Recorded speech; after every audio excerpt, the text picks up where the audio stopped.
Good evening, ladies and gentlemen. Welcome to this week's edition of Fake Accents Unite. This week I'm joined by the Britisher. Good evening, sir.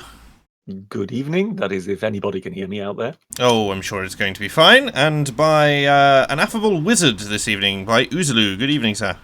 I have to remember what affable means so I can insult you back. Good evening. Affable is not an insult, I'll have you know. Yeah, well, they're coming from you. Oh, you know. Everything's an insult to the wizarding class, if indeed that is it. Right. Well, of course, the word Affe in German means ape, so it may be a sort of multilingual insult. Wow, I know, so what an asshole.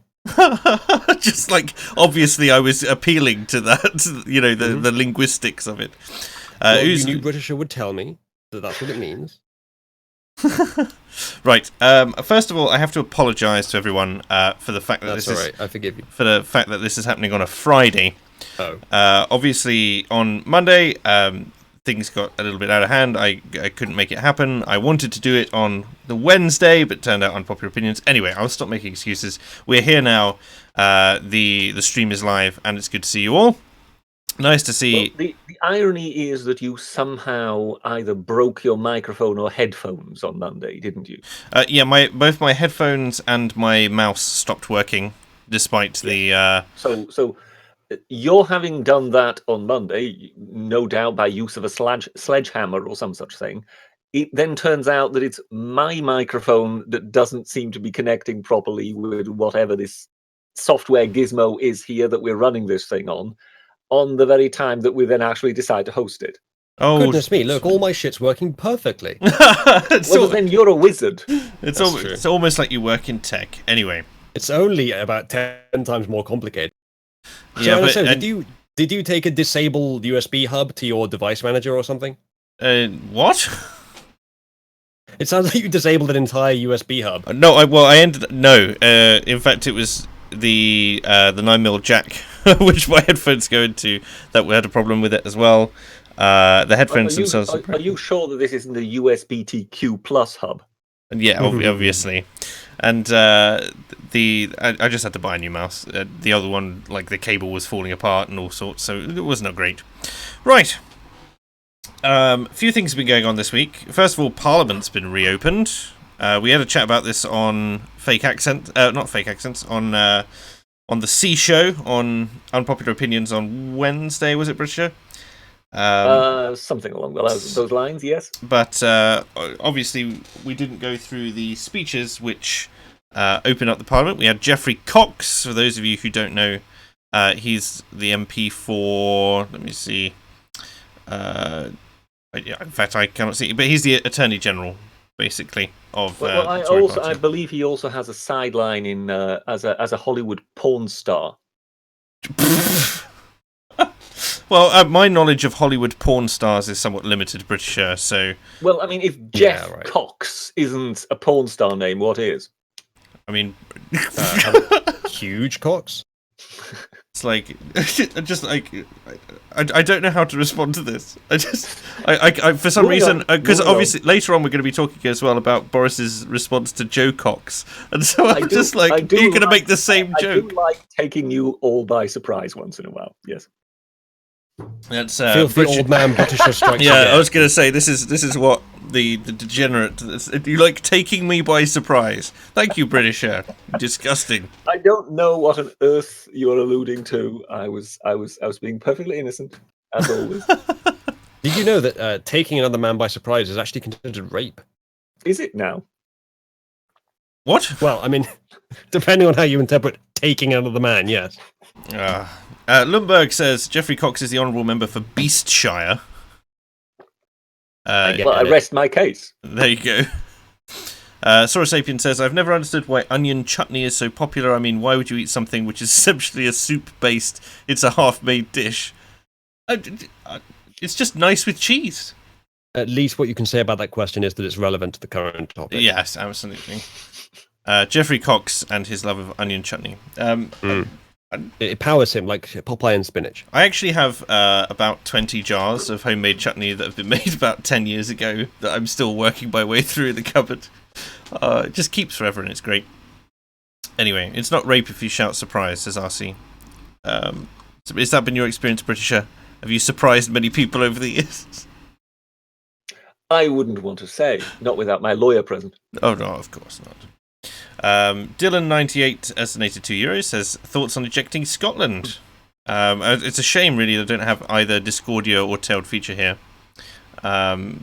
But in terms of like the general sentiment in Scotland, they voted to stay with us, so I think we're stuck with them for the time being. If we were going to throw them out, I could see an argument to be made for removing devolved powers, shall we say? But how about quadrupling the height of Hadrian's Wall?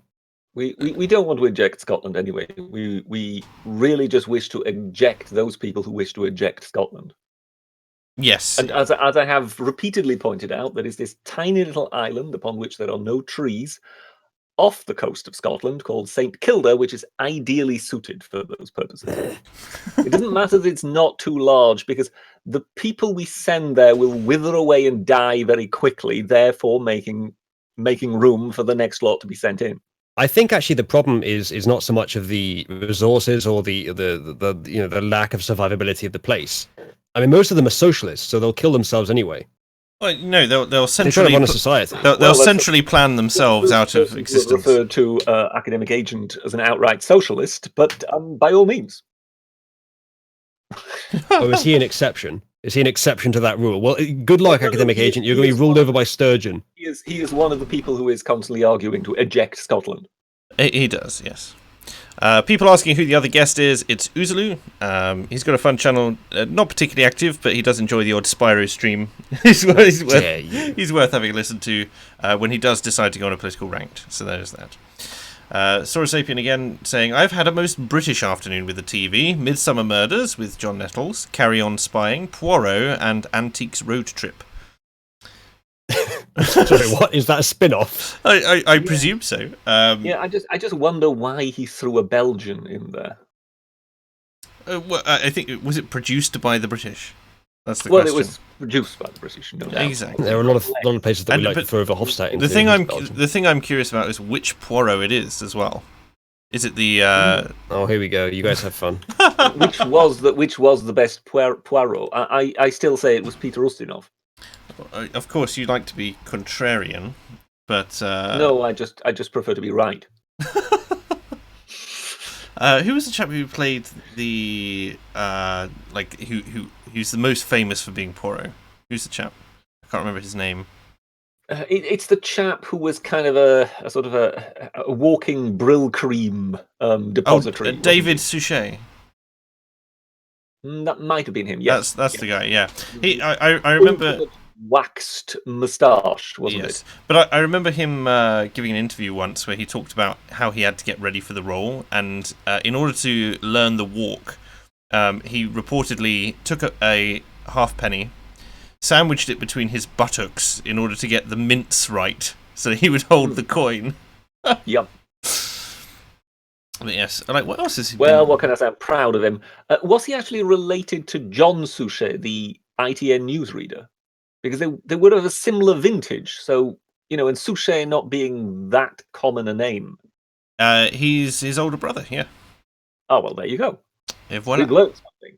We can end the stream now. No, I think not. Just so I don't miss it as well, Mighty Balzac says Britisher will lose his haggis hunting estates in Scotland. That is my chief worry. Yes. Like the haggis.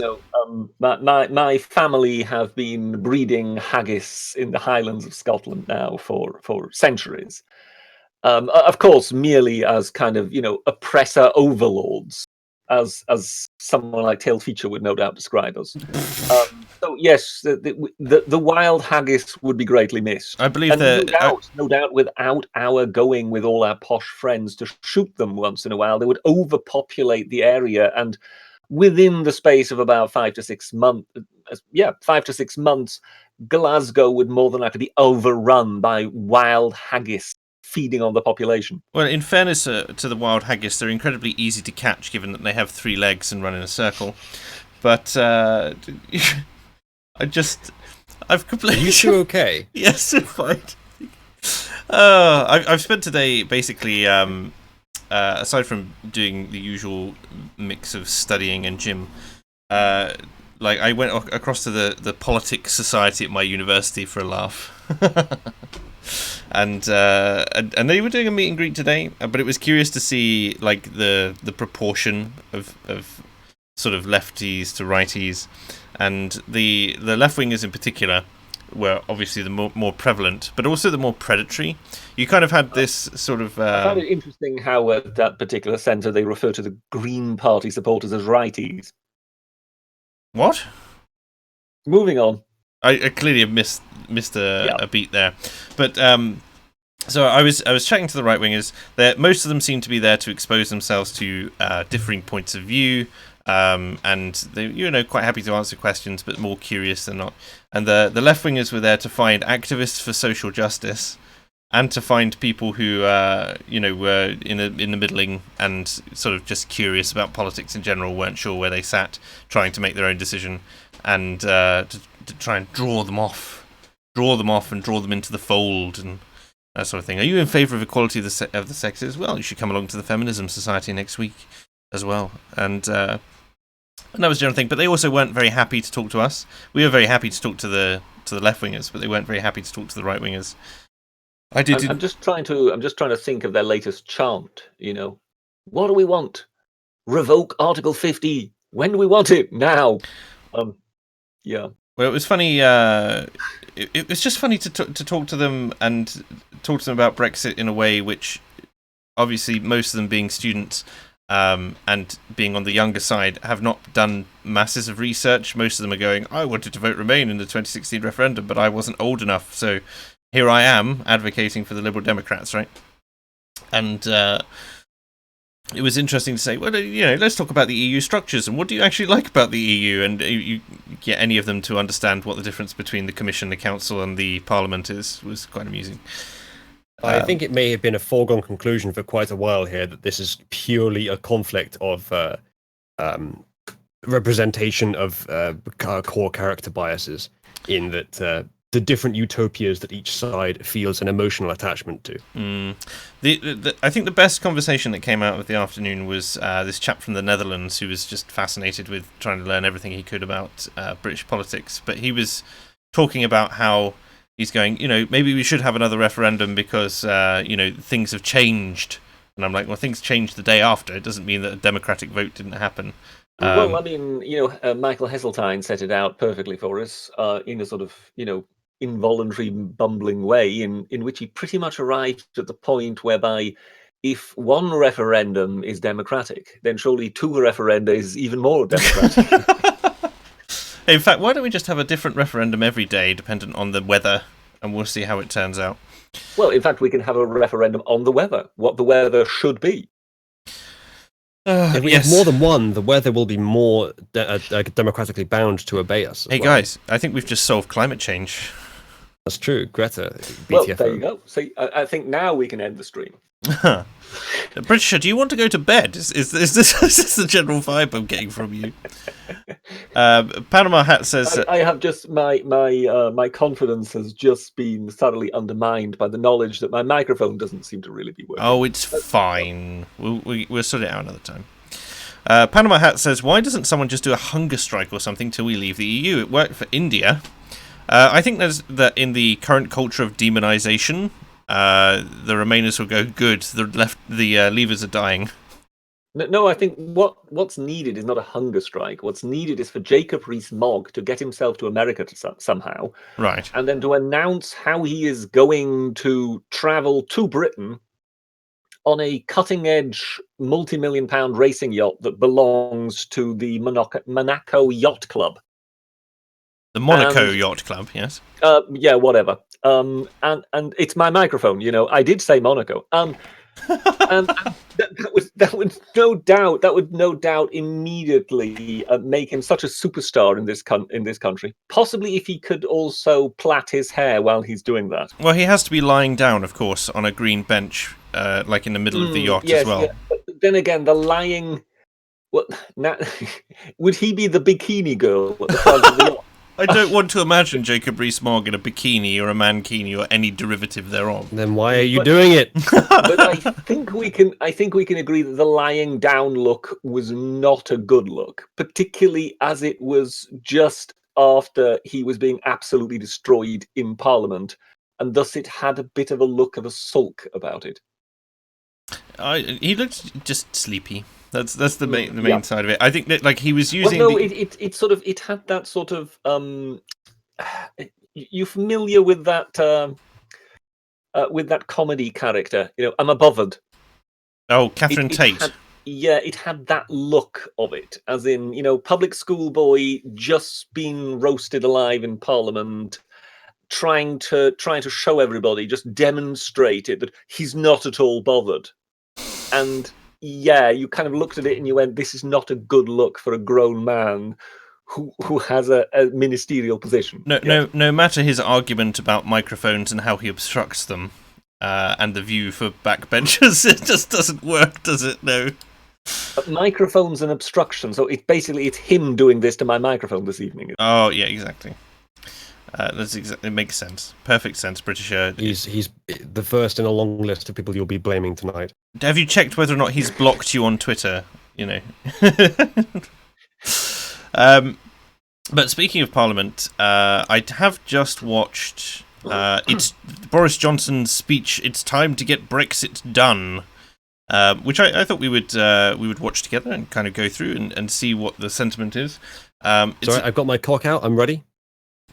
Okay. But are you sure that if you play something that has actually verbally been spoken by Boris Johnson, that you won't be inciting violence to the point of people just fighting each other in the streets? What? Say again. But haven't you heard the clamour about, Boris Johnson's language? Yes, he is inciting violence. Yes, his sister, like Amber Rudd, weighed in on it. I think his sister weighed on it. An MP's daughter told him she was scared.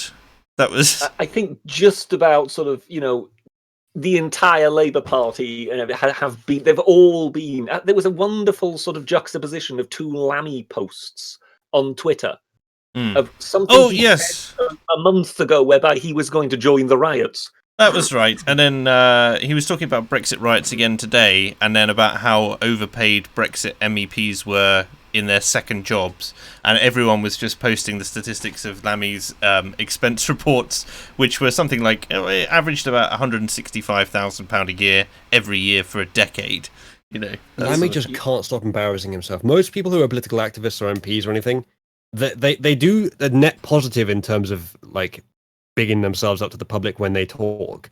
I do feel like Lammy has been generally net negative, and the only reason people on that side look to him in the slightest is because he is so despised and ridiculed by people on this side that they assume that he must have done something worthwhile.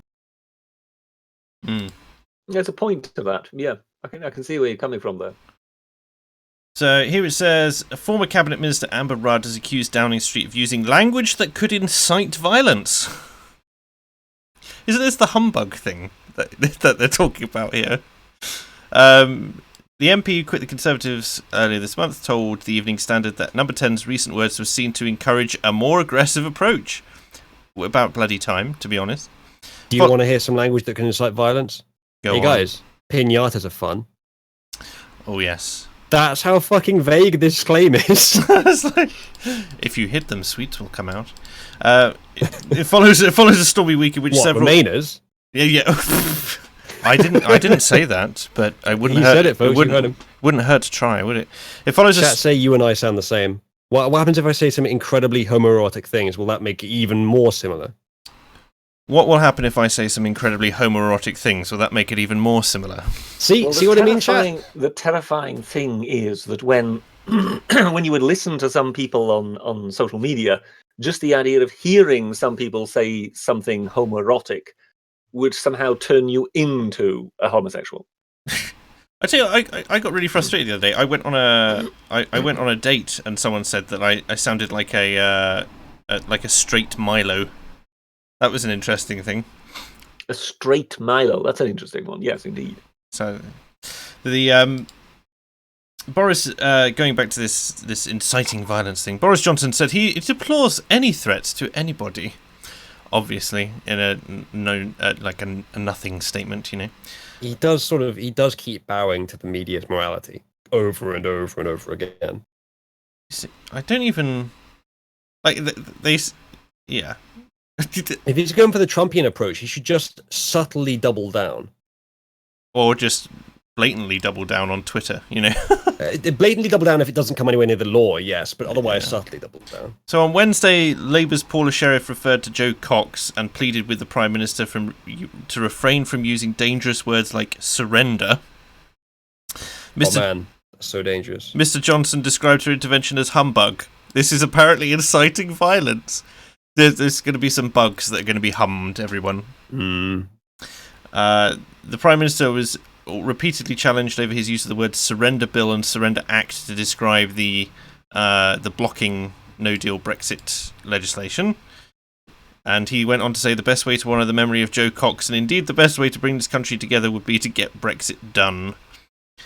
Which, there's logic to that. It makes sense. Also, the idea, Joe Cox is so unbelievably irrelevant to that entire discussion. No one is in favour of attacking parliamentarians at this point. No parliamentarian certainly is in favour of attacking parliamentarians. Do you know what I mean? Hello. Well, maybe some of the Scottish ones. Did you disappear for a moment there? Either of you? British. It's all right. He can't hear us. He had some audio issues, and he said that something that usually didn't work suddenly does work. I have a feeling it's just stopped working. Yeah, maybe. Oh dear God! Yay, tech boomerism. But yes, I just humbug will incite violence.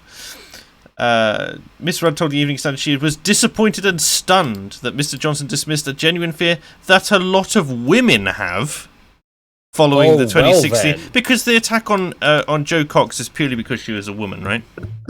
Evidently, it was an unhinged attack on a parliamentarian. I don't actually know that much about the murder of Joe Cox, but I'm pretty sure that it was on political grounds and not on gender bounds. Do you know what I mean? Yeah. The casual approach to the safety of MPs and their staff is immoral. Then do something about it. If they take him to court, the court is probably going to find him guilty. So don't tempt them. I could see that, yes. Yeah. Thank God, I hope not. Boris is doing, love him or hate him, and I have some respect for Boris Johnson. I don't think he's made all the right decisions over the years, but and I think he's going to make some wrong decisions in the future. But I mean, he's actually the only person with a spine doing something in a position to do something, and everything that gets thrown at him is just, from what I can tell, utter bollocks. Do you know what I mean? Yeah, no, I have actually been rather annoyed, which is rare for me, at just how unfairly he's been treated.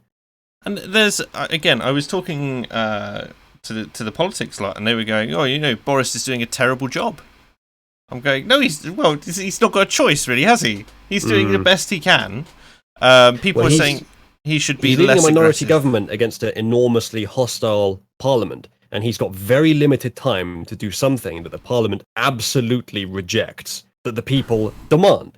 So yeah, he is the pressure nexus of a planetary combination of the rock and the hard place. The thing I'm curious, so he keeps attacking opposition for not advocating for a general election, because he's obviously a minority government now, and not going for a vote of no confidence in him. But I wonder whether or why he doesn't. Can he call for a general election himself? Could he just make it happen? He can no confidence his own party, which it presents risks. In that case, there is a chance of Corbyn or some other lackey, loser, or moron becoming temporary prime minister.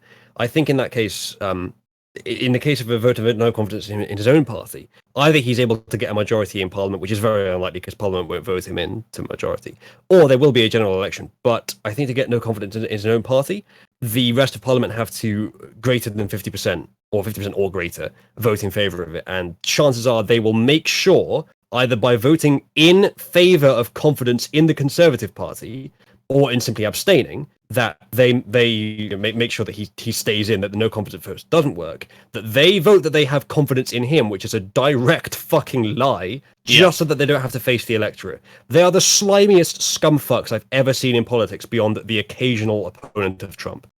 Yeah. See, I've been trying to rack my brain about ways in which we can force a general election, because I think it's the only thing which is going to kick people into gear. I was thinking a referendum, actually, but I think it would take too long, and it doesn't have enough force. Also, again, the trouble with referenda is it seems that politicians are incapable of presenting honest information in the same way that, in a general election, they're presenting a manifesto with promises which may or may not happen or get retconned later on, and everyone understands that. With a referendum itself, it just seems to be like you get two ad campaigns, which are... Well, we saw in the 2016 referendum was just rife with misinformation on both sides of the argument. And I don't think that we get a better deal out of it that way. But I think that a general election, again, would kind of focus things on what we actually want to get done. I don't think the Liberal Democrats are a credible enough threat to kind of landslide the parliament, and I think Labour would collapse because it's got basically no support because it's so ummy-and-ahhry. And so the Conservatives really become the only viable option, aside from perhaps the Brexit Party, who themselves don't want to split the vote either. So, well, I think they will be a bit more bullish this time, because Boris has said that he won't work with them. I think what he might do is 11th hour. He'll say we are now going for no deal, which will fulfill Farage's requirement, but he won't say a damn thing about the Brexit Party while he's doing it, to not give the media enough time to react and say he's kowtowing to quote unquote racists, or whatever they want to call Farage that day. But he still gets the benefit of Farage at least faltering in possibly supporting him and relinquishing candidates from places where the Tories are likely to win. But yeah, the Lib Dems are a massive, massive threat to Labour. Luckily, not much to everyone else. But the vote is being split probably more so on the Remain side than the Leave side. So we do have a parliamentary advantage there. This is something, that could change. This is something I keep going back and forth about. I mean, the Remainers are split between hard Remain and second referendum, right? And the Leavers are split between no deal and anything but Theresa May's deal. Yeah, I think at this point it's pretty much coalescing with no deal. Well, no deal, they said it was like 40% or something, but I haven't seen any recent polling on it. Well, the poll I like is that now 60% of the country just want to get on with it and leave. And 25% don't. That's not 60-40. There's don't knows in there as well, and that was about 21%. There's every set of polls I see trying to reflect national opinion on this issue seems to kind of tell me that actual public opinion hasn't swayed that much since the referendum. Well, people have swayed in their preference towards Remain a bit. But if there was a referendum held, I think that would probably sway back. But and it's just because of all the fuckery, to be honest, and all the fear-mongering. Well, again, I think that there's also... There's a strange thing, isn't there? Because there's a number of Remainers that I've talked to who say, I voted Remain, we lost, we need to get on with it. We have to apply ourselves to the democratic principle. How that would change if we were to have a second referendum, I don't know, because I think a lot of people would just see it as like a fresh go at it, and therefore, this is a new vote, I will vote this way, as opposed to voting in the interest of the British people's, previous decision. Like, I think maybe half and half. Yeah, once again. Just so I don't lose them, let me see. Harry Ann Gladive says, Britisher asked about porn star names. How about Long Dong Silver? Britisher, how do you feel about this? Well, there's a certain sort of maritime spirit to it. Yes, why not? Pirate-themed orgy. There's many cannons being entered. Humbugs, Broadsides, seamen, and poop decks. Mighty Balzac says, humbugs are no joke. They can pull out your fillings. Tim Cornish has donated $15. Thank you very much, Sarah. Says, Number 10's rhetoric will be blamed for ineffective chicken box messaging in London. Yeah, that kind of disappeared for a bit, didn't it? When they had their sort of like hashtag stop knife crime or something on the chicken boxes in London. Not heard Too much. busy stopping Brexit now. Yeah, too busy. Saurosapian donated £2, said, I DM'd you a Guido news story and a meme on Twitter. Let's have a look. Let's see what we got here. Oh, Rory Stewart is in the news. Let's see what Rory Stewart says. In fact, I'll share this on the actual... Am I after window capture? Yeah. There we go. Yet another person with whom I assign the middle name moniker of all fucking people. Rory to launch his En Marche movement next week. Living up to the promise he made after being voted out of the Tory leadership contest, Guido learned that Rory will be launching his new centrist movement, referred to as En Marche campaign. You're naming it after a French thing. So Yeah. basically, In Britain. Just to ask, it's not en marche. It would be en marche. Would it? So it's not got an aigu. It's not got an accent on the e. Okay, fair enough. Like, excuse me for... No, it's because I was just wondering. Well, is it marche or it's because en marche is actually the name of Emmanuel Macron's party. Yeah. I know I recognise it from somewhere. I mean, they created this kind of hybrid beast in France, and it clearly seemed to have been the making of the conservatives and the socialists when they realized we might be in trouble here. So it's almost as if they kind of had a spare wheel in the boot, if you know what I mean. So when they got into trouble, they had this kind of creature that they'd created, which was En Marche. And the reason I say it was created by them was because, I mean, you just saw it and you thought, well, they've got these slick party political conferences, it's all perfectly organized, and their leader just happens to have been a former socialist government finance minister, And you think you looked at something like UKIP or whatever. How many years were they sort of pottering about the wilderness, getting things completely wrong and things being somewhat embarrassing? Do you understand what I mean? Because it's not that brilliantly organized, because it's not perfectly slick. So for somebody to come out of the blue with a brand new party and everything is totally professional, you just sort of think that can't quite be right. It cannot be a new movement. And that's why it was a complete giveaway that En Marche was a creation by the establishment parties to see off Le Pen should she get the better of them. Yeah. It was a preemptive coalition. Yeah, and the idea that now here in Britain, somebody should be starting a party called En Marche. It's not called En Marche. He's referred to it as his En Marche. Oh, sorry. Right.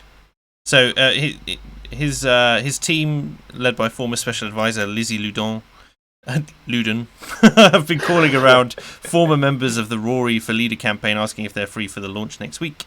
Rory was going to go to the conference, however, has now pulled out of his events, further signifying a launch next week. Yes, but does anybody think that Rory Stewart is the equivalent of Emmanuel Macron? I don't think so, but you'd be surprised by how many, for lack of a better term, normies actually kind of get behind Rory.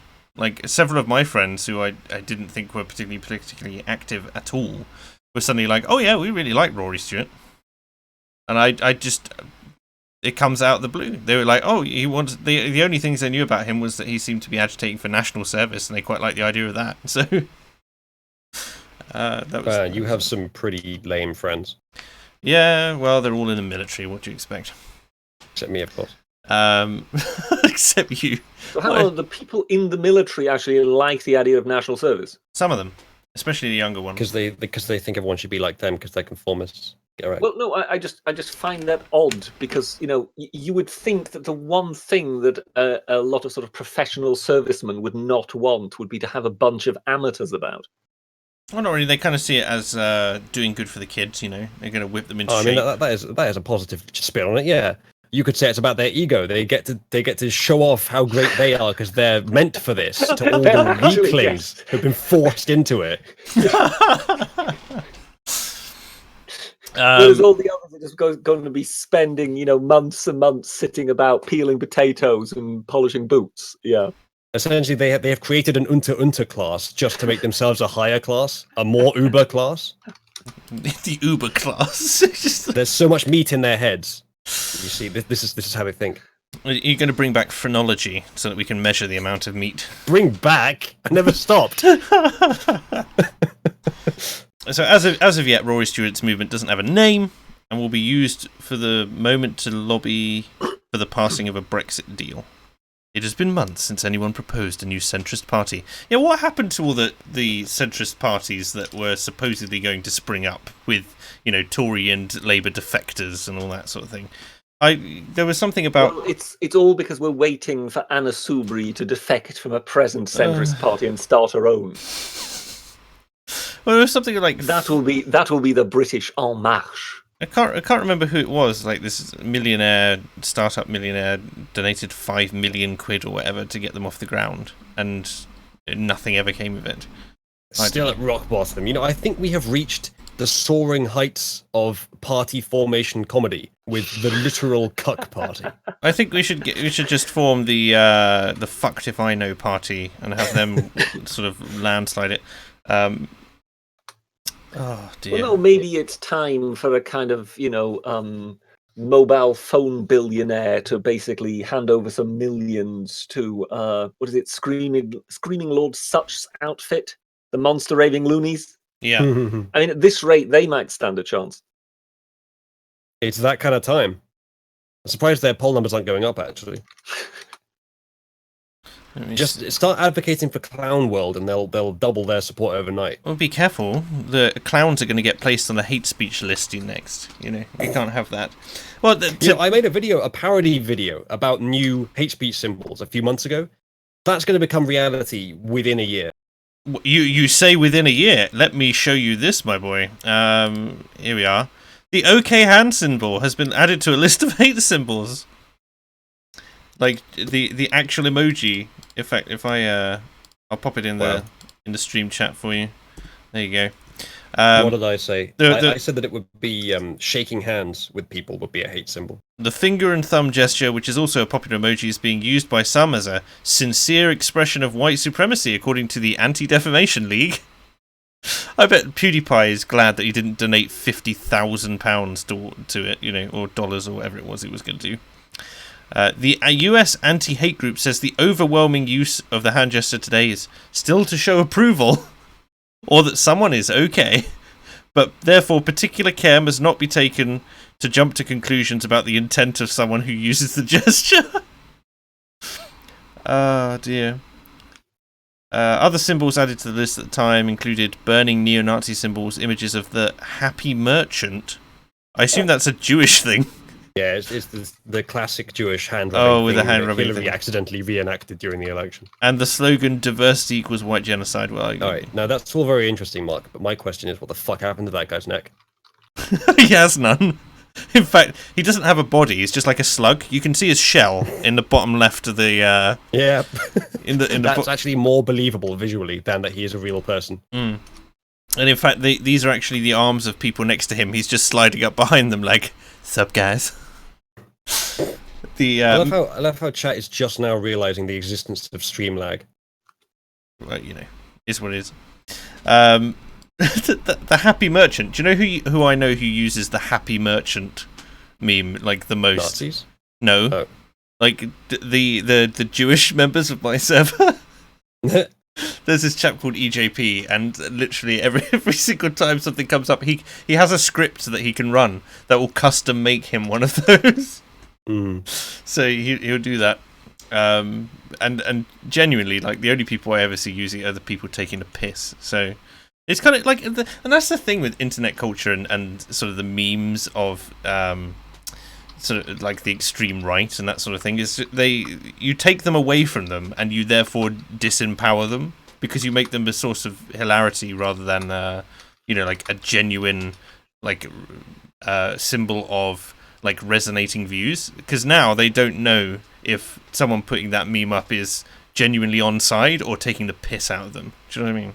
I think more so. I think that is true, but I think possibly the greater effect there is that if you remove the gulf, the social gulf between the two.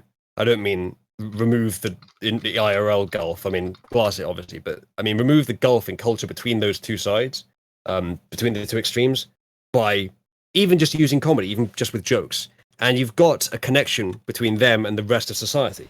You'll notice that the alt-right isn't a very potent force, and yet the people who were talking to them, who were making similar jokes to them, harmlessly, were all blamed for creating them, for aiding them.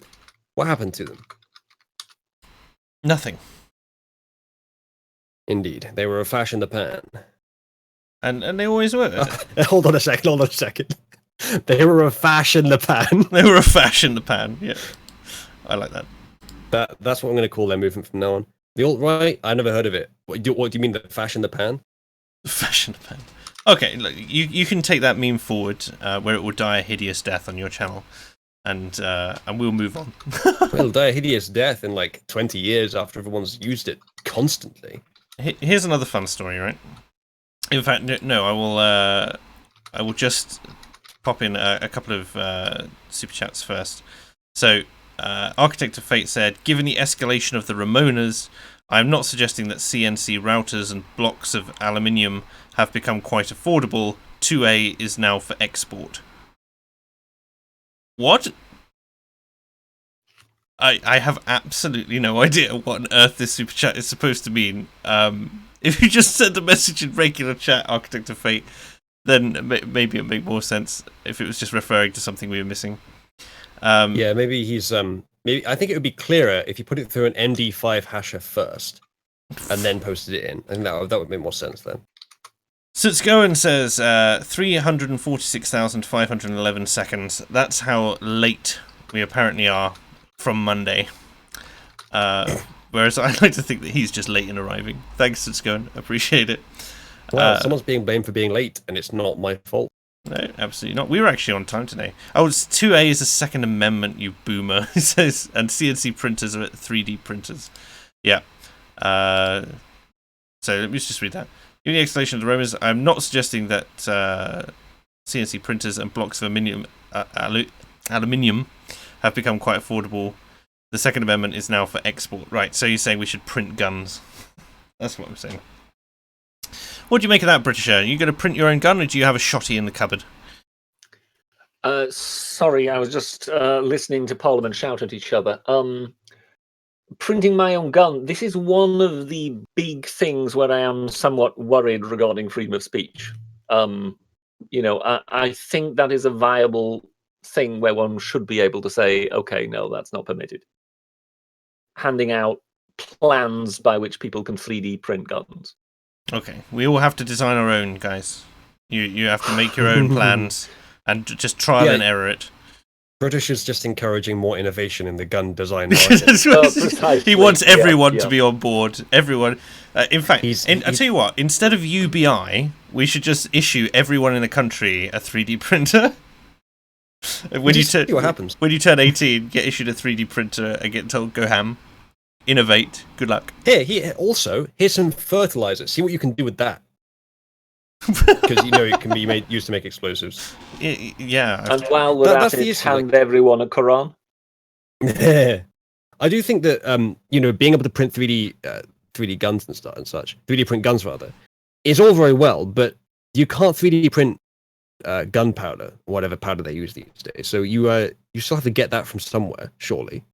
Yeah, you have to get the bullets themselves are much harder to manufacture than what will fire them. But you can still make I think the first 3D printed gun was just I can't remember if it actually did fire proper bullets. An elastic band gun. I would not put it past the police to confiscate that.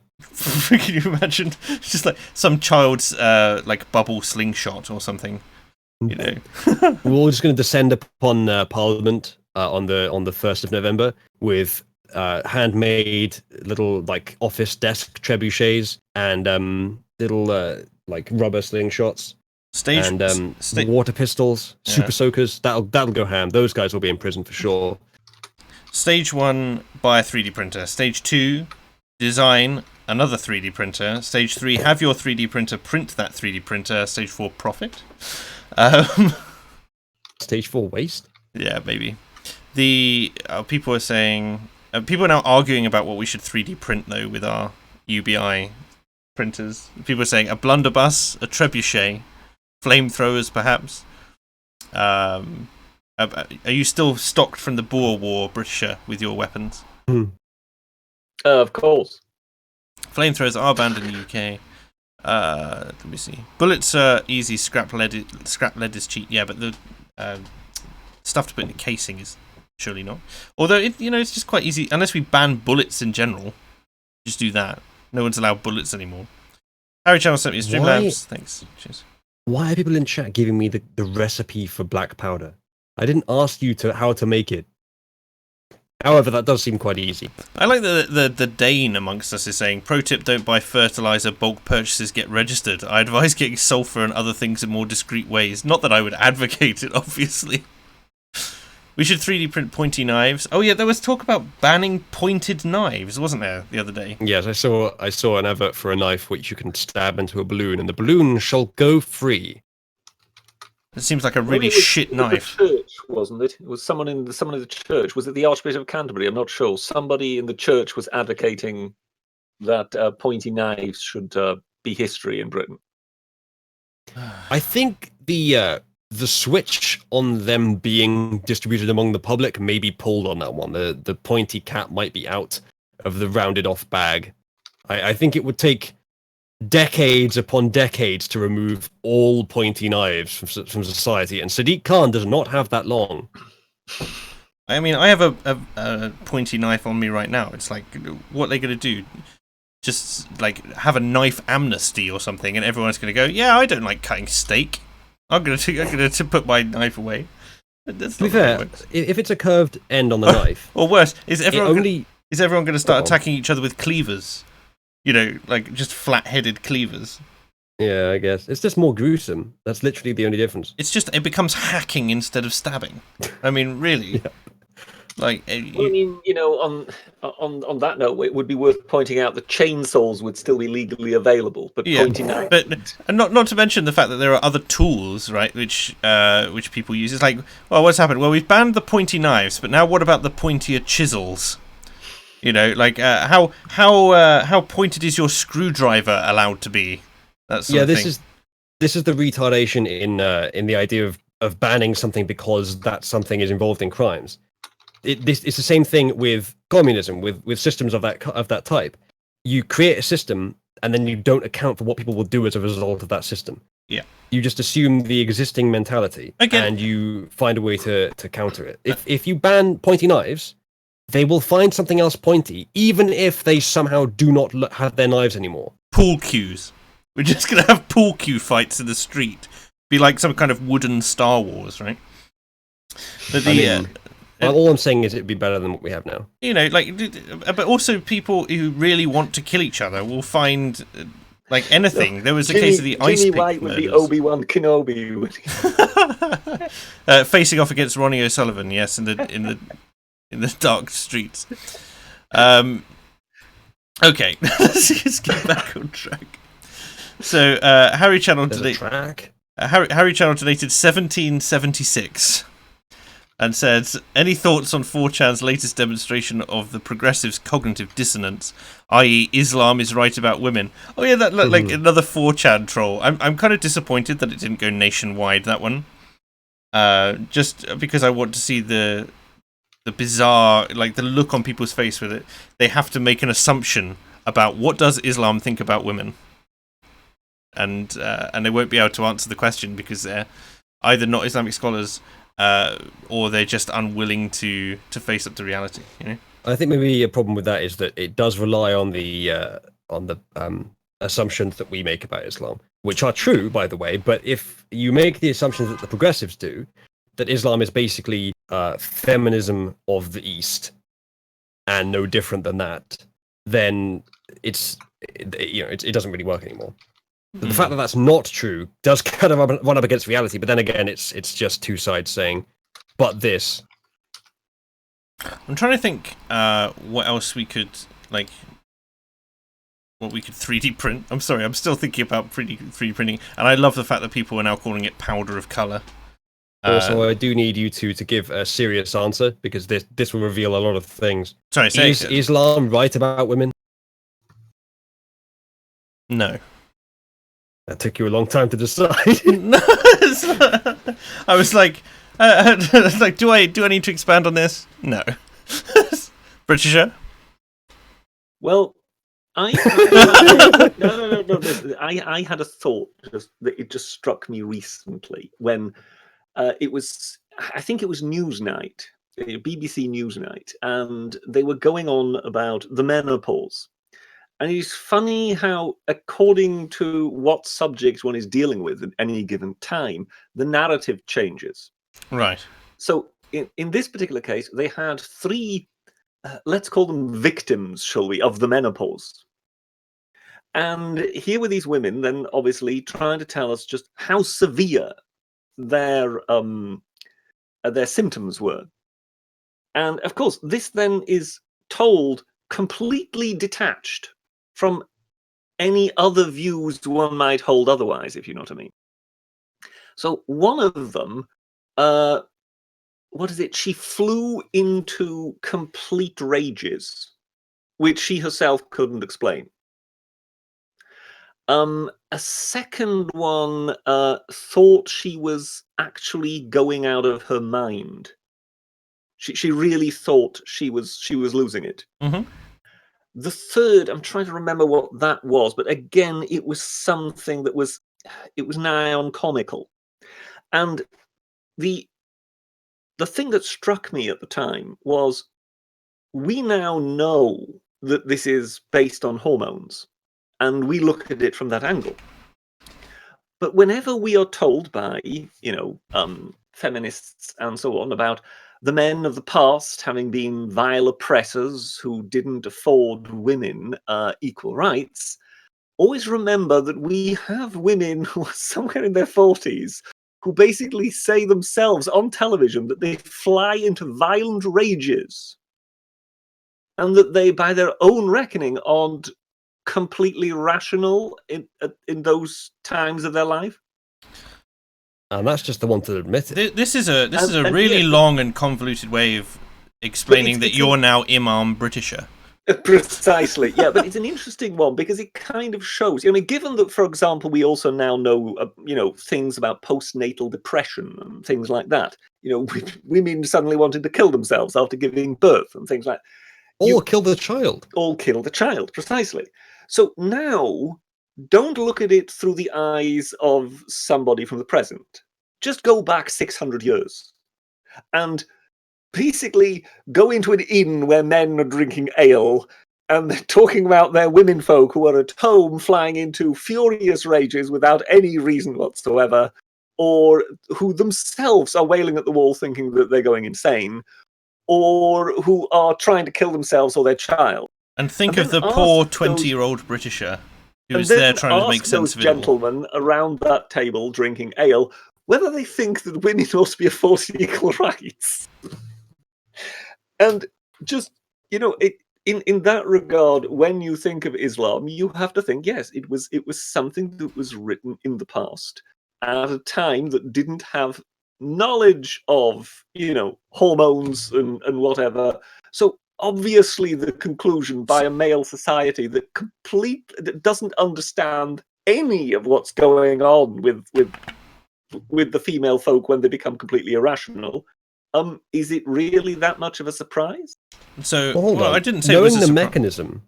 Knowing the mechanism doesn't change the fact that it happens in exactly the same way as it used to. Yes. So the problem persists, even if we know the mechanism. So do you believe that Islam is right about women, Britisher?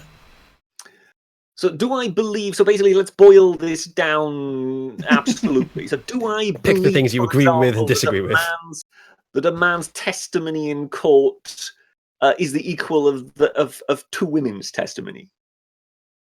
Because that's the rule in Sharia court, isn't it? That is now, the rule. Think of Lady Hale. Lie back and think of Lady Hale. So basically, if that is, if I am assuming correctly here, then no, I actually wouldn't hold with that. Well, we got there in the end. There we go. Binary Surfer says, Are you brave enough to ask me? do you think Islam is right about women, Uzalu? Mostly. No, I'm kidding. I'm kidding. No, they're wrong, but so is the West.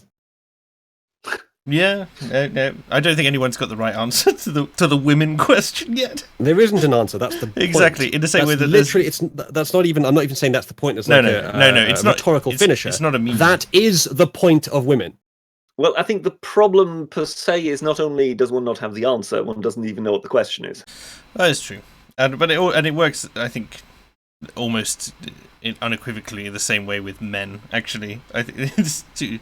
Not even the women demanding answers perpetually know what any of the questions are. I mean, it's been a while since I've looked into the whole thing. Anyway, of men and women. I assumed you were referencing feminism, but I just keep carrying. All I'm saying is that the evolutionary purpose of women is to annoy men until they do stuff for women. Is that your argument? Is that like men exist to do things and women exist to test men? Are you going the Peterson route on this? Is that wrong? Oh, I don't think that's an well. I don't think it's an accurate statement. It's really one of the few things he said that I think is an inaccurate statement. It is of course a general statement, but in evolutionary terms, I think it's obviously true. Again, I need to do more thinking about that one. But Binary Surfer says, not so obvious, you joke, but 3D printers making other 3D printers is exactly the way a von Neumann probe is supposed to work. I've never heard of it, but it sounds like aliens to me. I'm guessing that what that is, and I don't know either, but I probably should, is essentially how you create exponential growth of intelligence of self-replicating machines, i.e. the singularity. I assume the von Neumann probe is a process by which you gain the information necessary to create a singularity, a technological singularity. Tell me if I'm wrong, chap, but even if I am wrong on what that term means, I am right on that concept being potentially true. Even if you're wrong about what that means, it did sound suitably impressive, didn't it? Yes. Like, to be serious for just a moment, though, sure. People that give massive authority to terms, like if you don't know this word for this thing, you don't understand the topic. Probably if you just explained it, which, by the way, you should be able to do, and then they can't, then I would be able to tell you a million things about that thing, because I know the concept, just not your word for it. So be careful, chat, that you don't become a slave to your words. Thank you very much for that. It also applies to giving people homework. As in, if you're actually disagreeing with someone's argument, or you wish to make an argument yourself, state your argument. Don't tell someone to watch a half an hour long video or read a book about it. The only time I'd say, if you are actually partaking in an argument and you disagree with something that other person has said, state your argument. This is the thing. Do not give them homework. In an argument or a debate, you have to assume a certain level of sort of shared knowledge. Like, this is why you define terms at the beginning. But you kind of like assume a baseline level of knowledge, like that's sort of equal between the two of you if you're talking about the same topic. So the only thing which happens in a mismatch, or that should happen in a mismatch, is if you state your argument and that person goes, "Well, I don't know what that is." Like, what can you do if you're trying to assume that this is a basic concept that they should understand? Like, it either makes them look like a complete idiot, or you have to give them homework because they don't know their own topic well enough to kind of parry back at you. Unless but you're if actually you can't explain able it to explain it to them. Yes, exactly. Because if you can't explain it to them, why the hell are you bringing this up in the first place? Yeah, I suppose it just depends how time. Yeah, I mean, put it like this. I've just in the last 24 hours, I've had sort of various ding dongs on Twitter, and people have then kind of forwarded some article of Hitchens or this or that, all of which I would have been expected to devote about half an hour to. And you think, well, you do realize that there are quite a few of you out there. If I actually do this for all of you, there are not enough hours in the day. I mean, so basically, it's Twitter.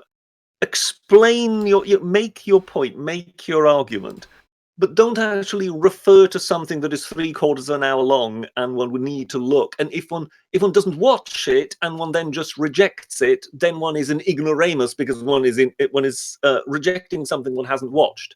Yeah, the moral of the story is you present the point and then you let someone else present the evidence if you want. If your point is interesting and if the header of the evidence makes it sound compelling, we're more likely to look at it if we happen to have a lot on our plate. Yeah, especially if you are right to a degree, Richard. Like, if you should be able to simplify a concept down to the point where you can explain what it is in hopefully around less than 5 minutes, right? Einstein would agree. Yeah. Saurosapien says powdered charcoal can be used as soap. Thy can. Okay, thank you. Thanks for the chemistry. I assume this is a reference to. So we're assuming that the musketeers of old were all very clean. Very, I'm not. very dusty, but very clean. Father Boris says there's an anti-Lib Dem Labour campaign on Twitter right now. Seems calculated and out of nowhere, which is rather interesting. If you tweet that at me, then we'll take a look at that. Thank you, Father Boris. The morons are fighting each other. Fantastic. Did you say an anti-Lib Dem Labour campaign? An anti-Lib Dem Labour campaign. Yeah. Not surprising that would eventually happen, but yeah, that's a lot of energy being wasted by the Remain side just to decide how extremely anti-democratic they're going to be this year. I mean, the Labour Party must surely be in a state of panic. Yeah, I mean, definitely. Joe Swinson in the polls seems to have overtaken Jeremy Corbyn as kind of more popular leader. Or should we say he has dived below her? Well, he's like the most. Meanwhile, the party also is actually polling less than the Lib Dems. I mean, Jeremy Corbyn is the least popular the opposition party. That's pretty catastrophic. Jeremy Corbyn is the least popular opposition leader in 40 years. So, but my question on that is what people were saying, and then the last general election happened. No, this is a recent poll. That was like last week.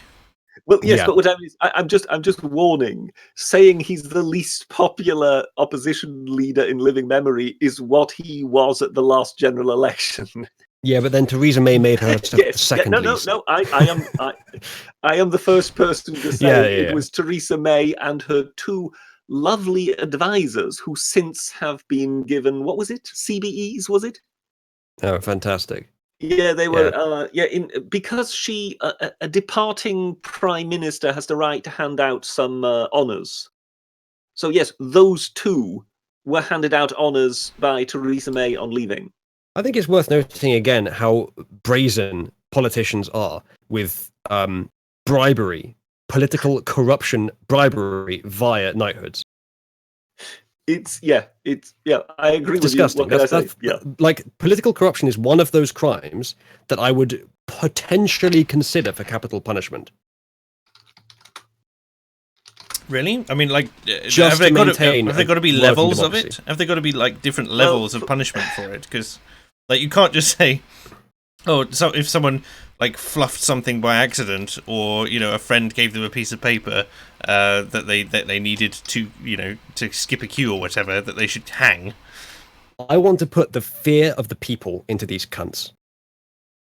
I do want.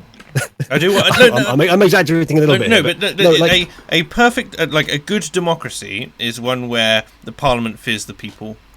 And it drives me mad. Like, we're seeing some of this rhetoric, like, over the pond. Who was it? Like, the Ilhan Omar and AOC crowd, and they said something like, "Yeah, we're going to be in Congress, and you should fear us." That was one of the things. And I've been seeing sort of similar stuff from. You see it obviously from people like Lammy, and that sort of thing. So I think that sort of rhetoric should be quashed very quickly, but I don't know. I don't know how to do it. Laconic's saying that democracy should do the effect of capital punishment in that case.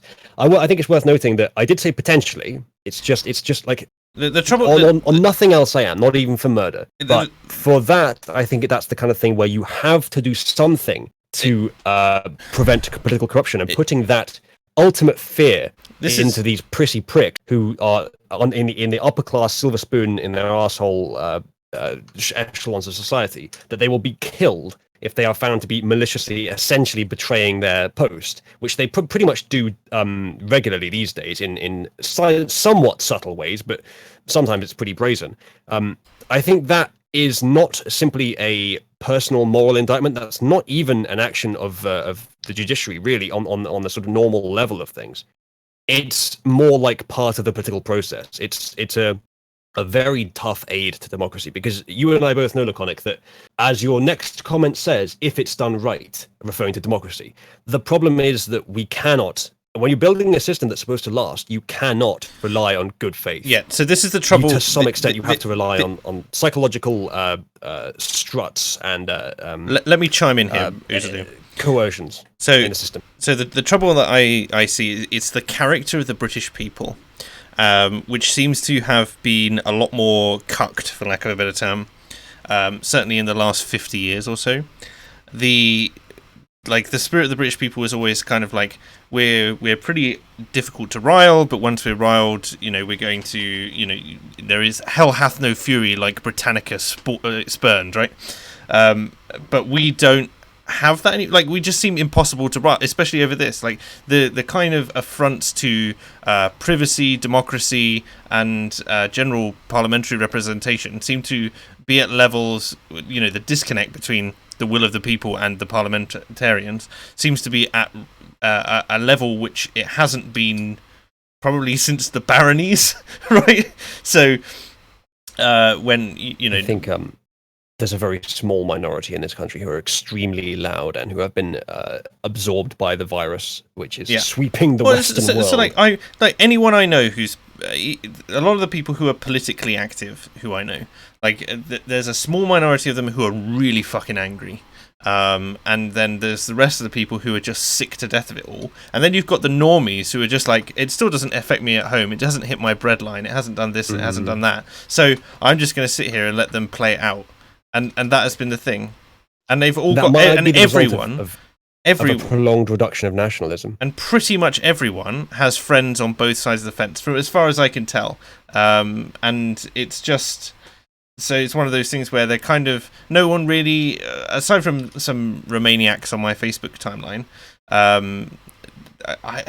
no one really wants to take a stand and be like, yeah, I really am fired up and I want no deal and I want it now, and anyone who doesn't like that can go do one, because they know it'll alienate people around them. Because even if you are completely ensconced in your political echo chamber when it comes to party politics, this was a non-partisan issue. Do you know what I mean? It was a non-party issue when we voted, so there were splits all over the place. I don't know what we can do that will incentivize the people to be enough of a fire that the parliamentarians fear it right now. As much as Binary Surfer sitting in chat is like firebomb, Westminster now. I don't see how we can, because what you need is something which is going to bring an upsurge in people giving a shit.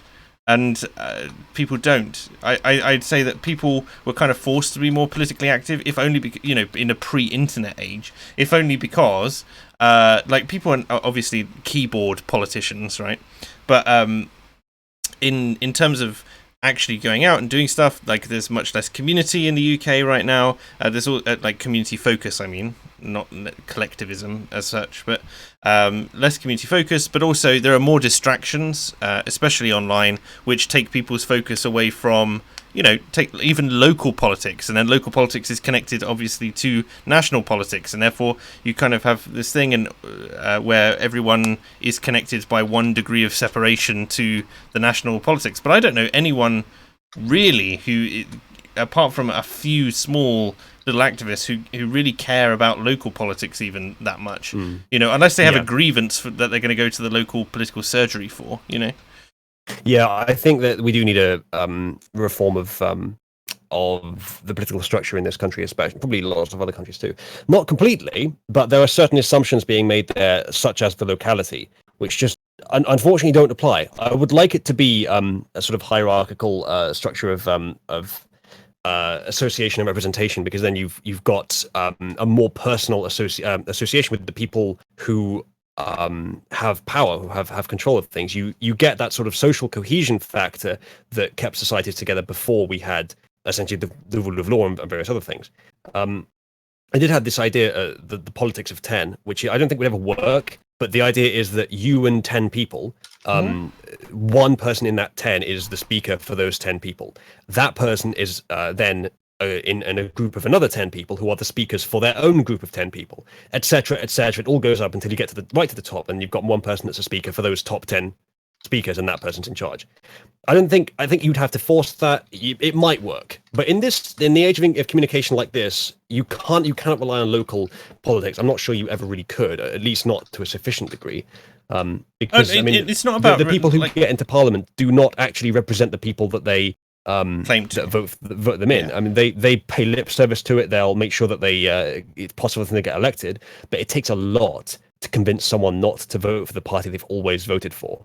And the party is what gets these people voted in, which is why someone like Diane Abbott is, alive, let alone employed, let alone employed in that kind of position of authority.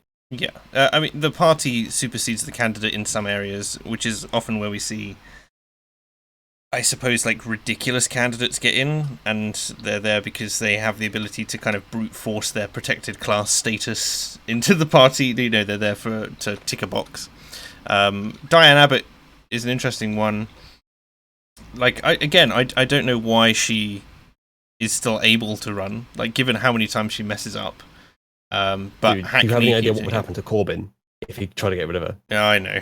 She would release his nudes. That's what would happen. Yeah. And, you guys will certainly know this because you're much more knowledgeable on the sort of arcana of politics than I am. But for those in chat that don't, Diane Abbott is a booty call diversity fuck hire to the Labour Party. Literally. Yes, literally. She was used by Corbyn in decades past as a sort of achievement. Yes, he would brag to his friends. I'm fucking a black woman. Yeah, it's kind of bizarre, that one. Yeah, she's a real anthropological study there. She's not much else more useful than that. Like, I'm talking. I thought you said ant colony type study. Yeah, I thought you said arthropod style study. Colin she does maths like one. Colin P. Smith is an interesting thing. He said maybe if enough people tried to get their MPs deselected, and I think a mass deselection campaign might hold some weight if you just say, here are all the constituencies with a Remain MP and you're the Leave candidates. I wonder how many petitions that you could ram through in a short period of time to make people go, just to make the MPs go, oh, right, people are still here and they still care. But again, I see people as being disaffected with traditional, or in a sense that I will call a petition, right, a direct action. It's people are less involved with that ever since, I would even say, the Iraq War, because the protest there was one of the largest in British history and it did nothing. Yeah. So there's that. But there has been a tendency towards the I think our systems are fundamentally built on the assumption of a certain kind of culture and psychology of the people that run them. You see this at many stages. If you think about the mechanics and how things work, you realize, oh shit, this is only held up by the fact that people are generally good. If you get people that aren't generally good, which, by the way, is the case for most of the third world migrants we get in here, which is part of the problem, but only a small part of the problem, then the system collapses. And so if we're building a world where we want to virtualize human nature away, we want to take away what has worked in the past and make them more blank slate-ish, then you've got to bolster institutions with such a precise and incisive awareness of human psychology. It's just not worth the effort. We've got to balance a bit of that, because that's the future anyway, that's inevitable, with continuing to focus on nationalism, because that's the only thing that I know of that builds the same level of good-natured, dutiful service to one's interests and the interests of those around them, like genuine good faith involvement in building a worthwhile community for all the individuals that live in it. Bringing us back to actually Rory Stewart's national service bid a little while back. It's one of those questions someone posed to me the other day, which is about. In fact, I'll try and find it. Just bear with me 1 second, whilst I try and bring this up, because this is an interesting In the meantime, let me just say this Yeah. short thing that I always for it. say, that we are currently suffering from a prolonged period of a lack of existential threats. My theory is that peace is the problem. However much we may actually want peace, which I certainly think is preferable to war, Yeah. it is probably the reason that we have become this flaccid. Well, yeah, like what is it? Peacetime breeds complacency. Yeah, well, indeed. I mean, that's like what I'm saying there. It's fairly blatant, but I think I'm going into a bit more detail. Like, obviously, there has been war, but the problem is that there's been no reason for us to get up off our asses as a country and defend our existence. There's been no such competition as I was saying this, I was saying as earlier today. Like our last big, I'm going to call it big conflict, right? Was over 50 years ago. Like the only thing we had which was close to home was the Falkland Islands in the 80s, right? And everything else has been in some desert somewhere or far away. So there's not a risk right now to home soil, and not even from within. Even we're not having a moment like the French are having with the fuel levy causing like the Gilets jaunes. I mean, they're in their 88th week of riots, or not riots, protests, let's call it. That they're still going on, and it's not doing anything anyway. No, I think the power of institutions sees to that, and that's what made me think of like, okay, well, why would that ever have worked? And I think it's just one's respect for one's countrymen. People expect people to be honourable in their personal. I can't remember the word, but in the way that they comport themselves. It's like the national sentiment as well. Like even if you take the Cold War after the Second World War, where the Americans are like, well, we're kind of hunting for something. We're not at war with the Russians, but we're sort of like maneuvering around each other. And they had the space race, which was like because they needed something, and they still obviously have the national sentiment for it, to like something that brings the country together. Whereas United, it was religion in this country for a long period of time. Obviously still divisive, but like there was a predominant denomination that was there. And then I think the only thing we've got close to it at the moment is probably like the current sort of general sentiment around the Queen. And I think, when she dies, I think then we're going to see whether or not that institution holds up as well in the national mindset, because Charles is no Elizabeth. Yeah, a lot of little things that people have been reluctant to do or say will suddenly, because Mummy's watching, will suddenly be a bit different, maybe, especially in politics. I found this comment that I was interested in, though. So he says, had an experience in my comments today displays my apprehension of logic as a tool for discerning absolute truth. The topic was mandatory military service. The reasoning of an individual against it is solid. It's forced labour, can lead to laziness and resentment on the basis of liberty being a prime ideal. There seems to be no justification or cause to suppose that mandatory military service would be effective or net good.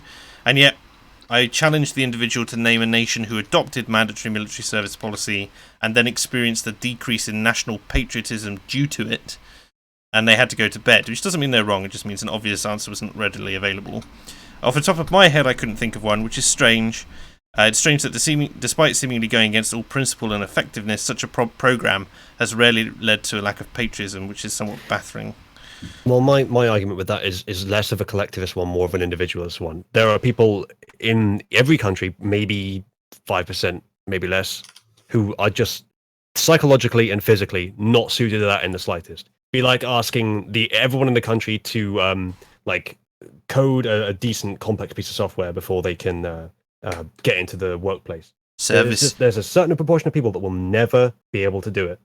I will never want to do it. They'll never be good at it. They'll never like any part of it. What I will say is that if mandatory civil service or mandatory military service involve non-combat posts, involve some sort of administration or some other work and employment post, and if you genuinely can't do it, there is some contingency, not like an easy get-out clause, but some contingency, then that's more reasonable. If it actually accounts for the differences between people, then it can be more reasonable. But just like the meatheads who want to say that everyone should have to do this because I did and because it was difficult. It's basically sunk cost. It's basically you have to do it because I found it difficult. Heinleinian society when? People are polyfans saying be like asking Sargon to play professional basketball. Just... Well, actually, it'd be like asking Sargon to code a decent computer program before he. Oh, bless him. I'm being mean. I know because he used to be a game developer, but I have this theory, chap. I have this theory that he just dragged and dropped in Unity. So, I'm going to jump back to that. I have no comment on that. Arc 1. I have no comment on that. Exactly. So I'm going to go through some of the rest of the super chats and hope they stimulate the conversation as well. So away from this, yeah, away from pissing on Sargon because he's all right. Salad Fork donated 5 Canadian dollars. Thank you very much. It says gun and knife control is a result of cowardice. Oh yes, back to this. If people are to live in freedom, they must have the courage to take the risk of others' freedom. Yeah, I agree with that. I think you can definitely say that's true, but I think it's more the result of laziness. You have to appear to be doing something, but you just can't be asked to face the root psychological problems, which sometimes are politically inconvenient for you. Yeah, it's treating symptoms, not cause. It's in the same reason why they kept arresting Tommy Robinson, regardless of what you think of Tommy Robinson. He's a symptom of a wider cultural question that is being asked that you are refusing to engage with, and gun and knife control is similar. In fact, the thing I'm surprised by actually is like how far our gun control has come on since like just a century ago. Because most of it within the last like in the 70s and 80s, wasn't like it? all of the in the before the 80s and in fact let's say before the 70s, our gun control laws made Texas look effeminate, as Pete Hitchens is fond of saying, right? So there's a reason why in an awful lot of historical novels, even fictional ones like Sherlock Holmes, like every country estate or whatever, like there's a shotgun somewhere or a rifle or something like that, because first of all, national service, but second of all, so everyone knows how to handle a weapon, or theoretically at least, and also that there was also this idea that, well, of course a gentleman must have the right to defend himself wherever he goes, and again, sword canes being a thing, which are also now illegal in this country, and there's that. Dylan98 donated €5. Thank you very much. Says, UK, hey America, acid attack. Why don't you get stabbed? Ban guns. Nail bomb goes off, so then you'll be safe. Gets hit by truck like us. Okay. Well, to be fair, look at the gang crime in inner cities in the US. Now I know it's blacks killing blacks, and you don't value them, but it's significantly worse by a fucking 100 miles than it is here, than it ever was here at the height of ISIS. So do consider that. However, if you do remove those individuals in the inner cities randomly murdering each other for no good fucking reason, then the US comes down to a pretty reasonable gun crime rate. So don't think for a second actually that I am. It's comparable, isn't it? Guns. Once you get outside the gang violence, it's close. But don't consider for a second, chat, that I'm against guns. Just that ISIS is not, like, even at the height of terrorism, the actual statistical damage was not very high. And you look at the stats in the US, and they are pretty fucking high. What were you saying, Britcher? Well, I find it at times a bit tedious on social media that there are some people who just are extremely switched on with their guns, and it doesn't really matter what you're debating. Sooner or later, there will always be some chap coming in saying, "Oh, well, you see, if you had guns, this wouldn't be a problem." Yeah, it's not the panacea. The thing I would like to point out is, Count Dankula, he was found guilty of hate speech. Oh, well, you see, if you had guns, this wouldn't be a problem. How many policemen should he have shot from the front door of his own home in order not to be arrested? All of them. I can see where you're coming from, Britisher, but that's too small picture.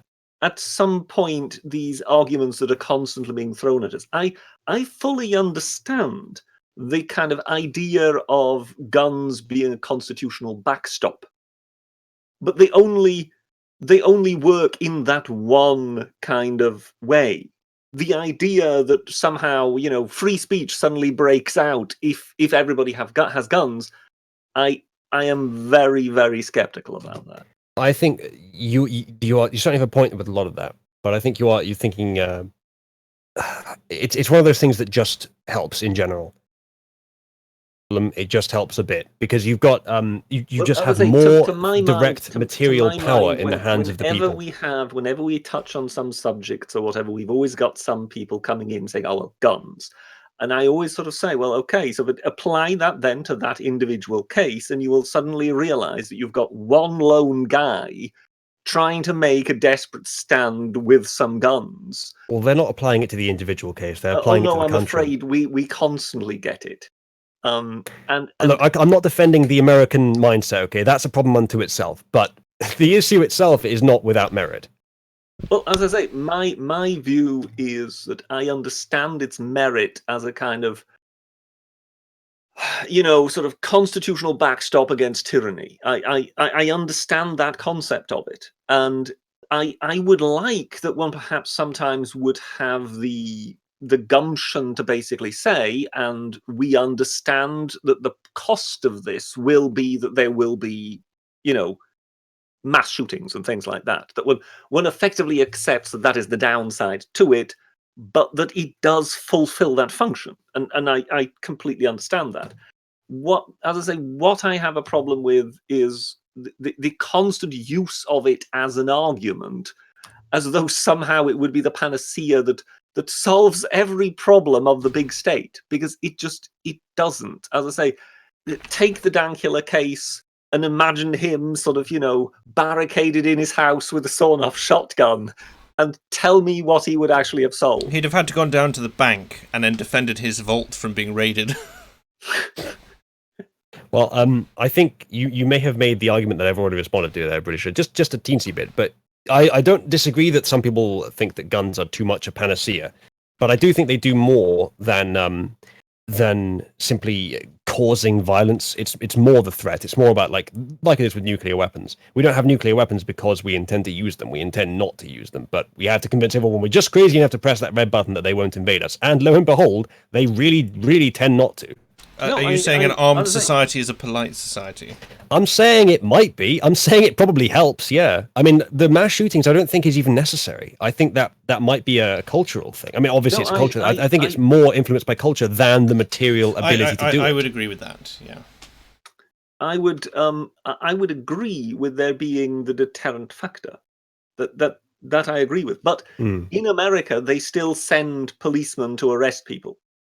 Yeah. Do you understand what I mean? So if in Scotland they send someone to arrest Count Dankula, his having a gun won't change that. Not necessarily. I think it's a longer term process than that. If someone makes themselves incredibly unpopular, there is a slightly higher chance of some lunatic doing justice upon them. And in these times, that's not really okay. That's not considered acceptable. But I think in times past, which you can also relate to modern times, that was considered more justifiable because every man was sort of considered to be his own arbiter of justice, and not everything was institutionalized such that it had to go through one system. But it does still have the effect, if someone is viewed as an enemy of the people, of putting them at greater risk. It makes them less likely, and it's not about creating that risk or that murder. It's about them being afraid of creating that risk or that murder. It's about them thinking, well, I could do this thing which is deeply unpopular and hide behind my institution, or I could make it less likely that I'll get shot by some random lunatic. And I think it just helps a bit. That's all I'm saying. It doesn't solve it, but it helps a bit. And also, I'm not advocating for guns in this country widespread. I think it very much highly depends on culture. It's a gradual thing you have to be very careful with. I think maybe in this country it's not appropriate. As someone who's handled weapons, just generally anyway, and has had a few of my own over the years, like just everyone I've met in gun-related circles typically has either a respect for the weapon anyway, so they're not going to, they look after it. There's certainly a culture amongst gun owners in the UK to make sure that you take care of your weapons, that you're not pointing them in the wrong direction, for instance. But again, I think the British character is one that can deal with holding weapons in a way in which like, I'm not going to take them away from the Americans, but like the way, I don't think that us having weapons, which we have had for years and years and years before we instigated all these controls, I don't think that affected the British character in such a way as to make us all, redneck sort of hooligans in the back country. Do you know what I mean? I think the idea that we can't be trusted with weapons is also a dangerous idea, because that leads to the idea that, like, what can you and can't you be trusted with as an individual, and then how can we legislate that? Like, can you be trusted to drive a car? Can you be trusted to do this, that, and the other? And then, we've got China's social credit system then. Anyway. The growth of institutions. When it goes back to Dunblane, I mean, I'm actually one of the people, old enough to remember that. I was actually against the government reaction to that, which basically took away effectively the last guns that there still was. So in that regard, I'm not at all kind of a person who's sort of completely of the anti-gun lobby.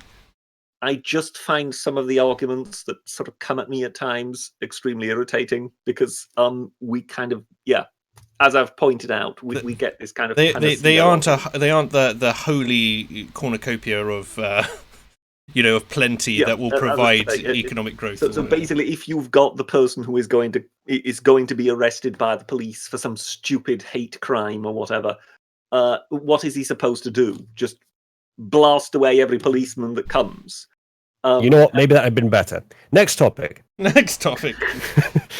I should say very briefly, though, that I have no interest in being around guns unless it's very, very controlled and I'm just going there to try out firing them. But like on a personal level, I would hate to be around someone I didn't know with a gun. But I still recognize their value to society. It is possible to do both. I've had weapons pointed at me by friends as a joke when they've been round, and it's not funny. It's really not funny, because you know what it could do. So anyway, I got my first air pistol. Here's an NSO story from back. I shot my friend.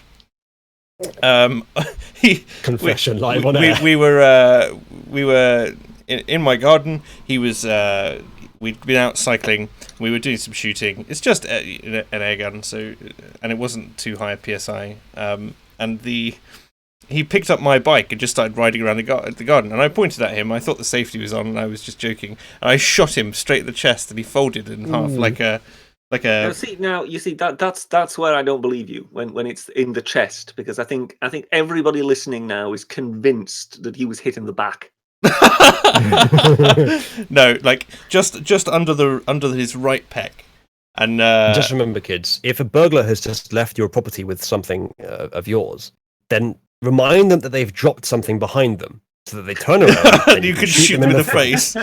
So I think I might have actually mentioned this once before. I'm not sure. This is a wonderful story I remember from years ago, in which some farmer, I think it was somewhere out of the West Country, and obviously he was on a farm that was fairly, it's fairly remote. And he woke up and he realized he had some burglars in the ground floor, and he was upstairs in the first floor. And now he had a phone upstairs next to his bed. Mm-hmm. So he picked up the phone and called the police, and kind of sort of whispered to them, "Look, I'm being burgled. I've got men. I've clearly got one or two people downstairs. I can hear them moving. I can hear voices. Oh, we at the moment haven't any assets that we can deploy. Yes. We advise you simply to stay where you are. Chances are they won't bother coming upstairs. Just wait until they leave." That was right. And then he calls them back, doesn't he? Called them back 5 minutes later and said, regarding those burglars, don't worry, they're not a problem anymore. I've shot them. And then within 5 minutes, he had helicopters overhead. He had an entire convoy of police cars arriving. At which point he then basically was accused of, "How dare you waste police time?" To which he said, "Well, I thought you didn't have any assets to deploy." But the ultimate comedy, of course, was that the burglars were caught. Yeah, good. That's a smart move. We'll have to remember that one. Yeah, the police in this country are a disgrace, as far as I can tell. Especially when it comes to self-defense. Just going back to my story, my friend was fine, by the way. No lasting damage when he folded like a wet paper bag. Interesting view. You shot him, but it's he who folded like a wet paper bag. Yeah, I shot him, and he folded like a wet paper bag. He fell off the bike and was not very happy with me. And bled a little bit, but it's fine. It's As just you mentioned- beautiful that here is the actual chap perpetrating the assault, accusing the victim of being a bit of a wet lettuce. I'm just describing the motion. I'm just describing the motion. What a worse! I only shot him in the stomach. He was fine. And Back of my the UK was, police is a disgrace comment. was, that applies pretty much just to the management who've enforced this bullshit on the grunts. Who are generally just trying to do their job and keep their family fed. I was very young and stupid. I actually kept the story hidden for about a year and a half, and my dad found out, and he was just like, "I cannot believe you've been so stupid." And as a punishment, you were shot in the buttocks half a dozen times. No, but we did empty most of the CO2 canister, and because my other friend said, "I want to feel what it's like to be shot with an air pistol," and so we spent. I did load a clip, and we shot my friend as he danced around the garden, or sort of star jumped, and we videoed it, and that video exists somewhere, but you can't have it. You have odd friends. I wonder what that says about. Well, one of them's now a friend that died jumping the Grand Canyon on a lawnmower. Well, one of them's now a professional musician, and the other one is now Evel Knievel. Well, he's in the Air Force, so at a position of some responsibility. So, so there we go. But yeah. People in chat saying, "Oh, because I shot my mate. Let that sink in when I next preach to us about morals and principles." Yeah, I'm clearly a gangbanger, and I do it again. It was a great memory. Anyway, Sitzgoen says she wasn't going out of her mind. She was a woman. Please forgive me, non-crazies. Wink. So that harking back obviously to.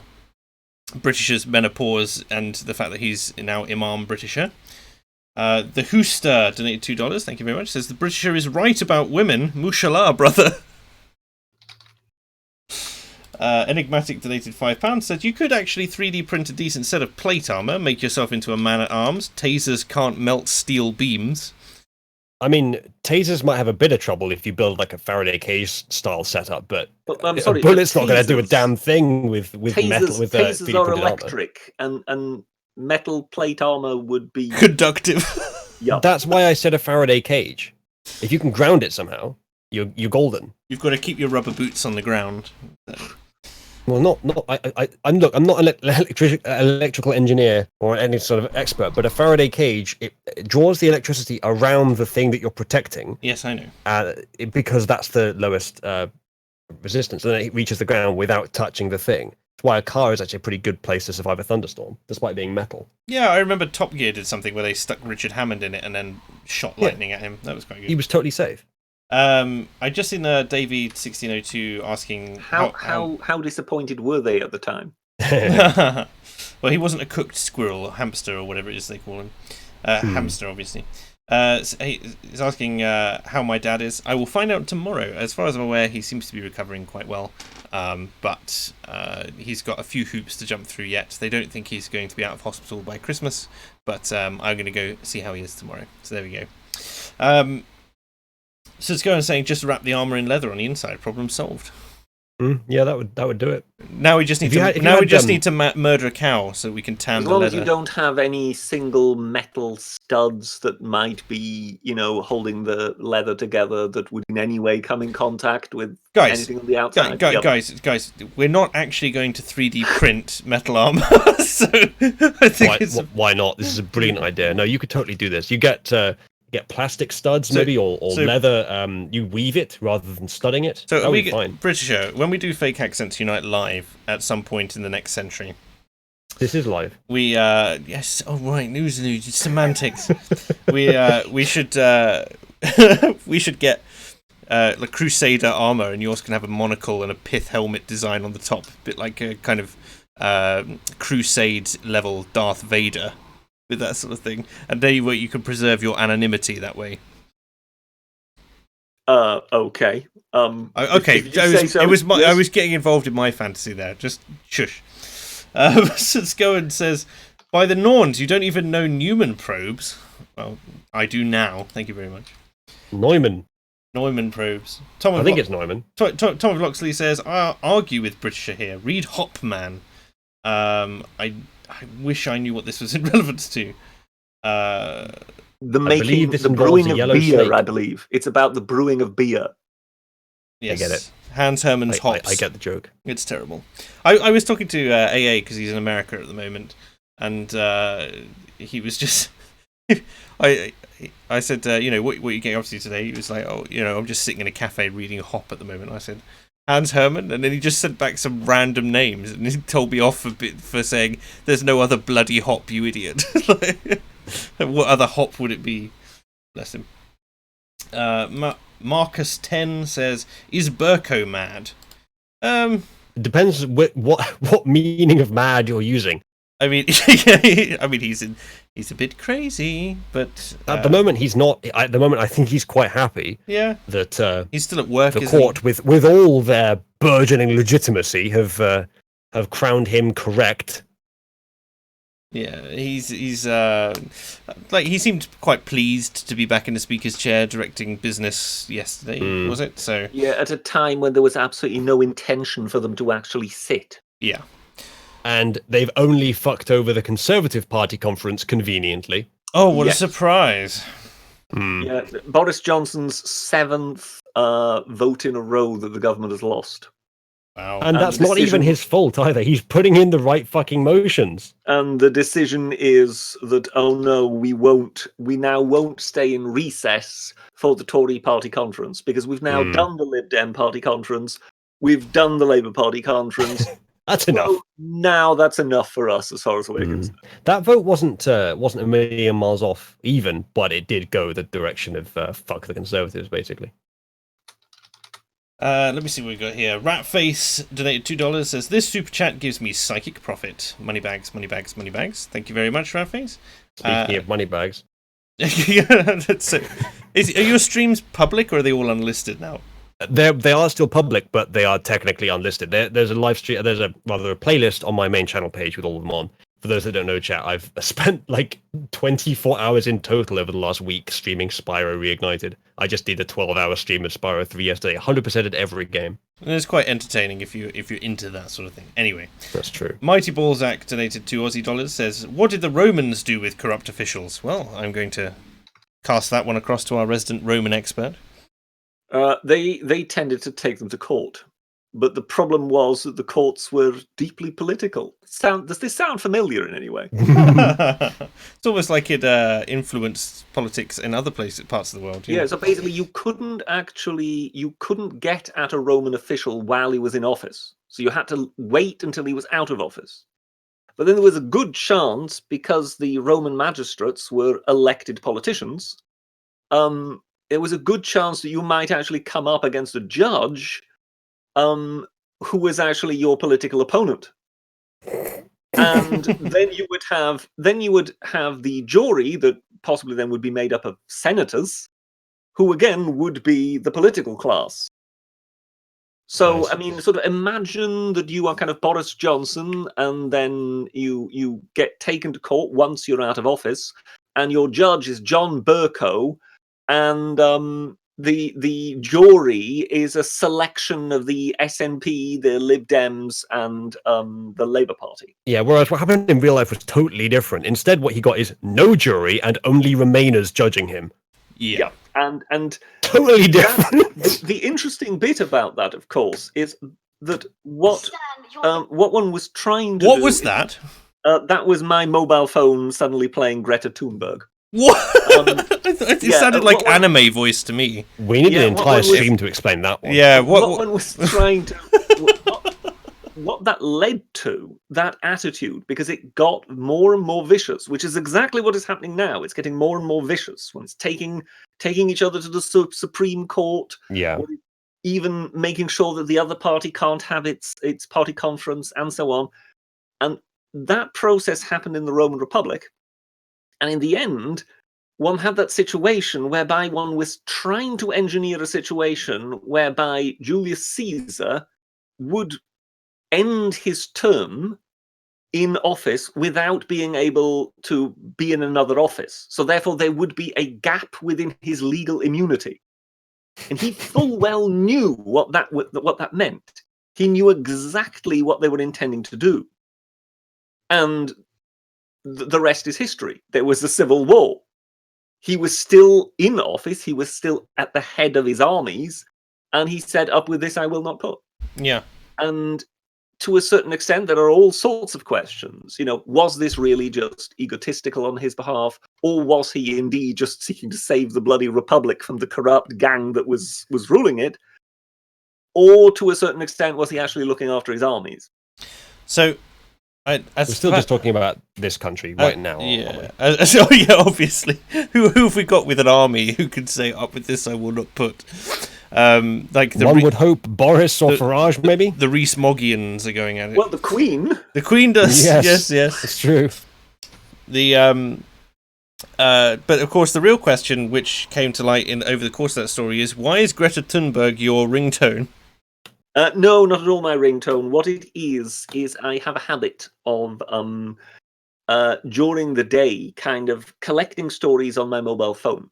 And what I do is I just basically leave the browser open, then simply open another browser. So it kind of layers and layers of browsers on top of each other.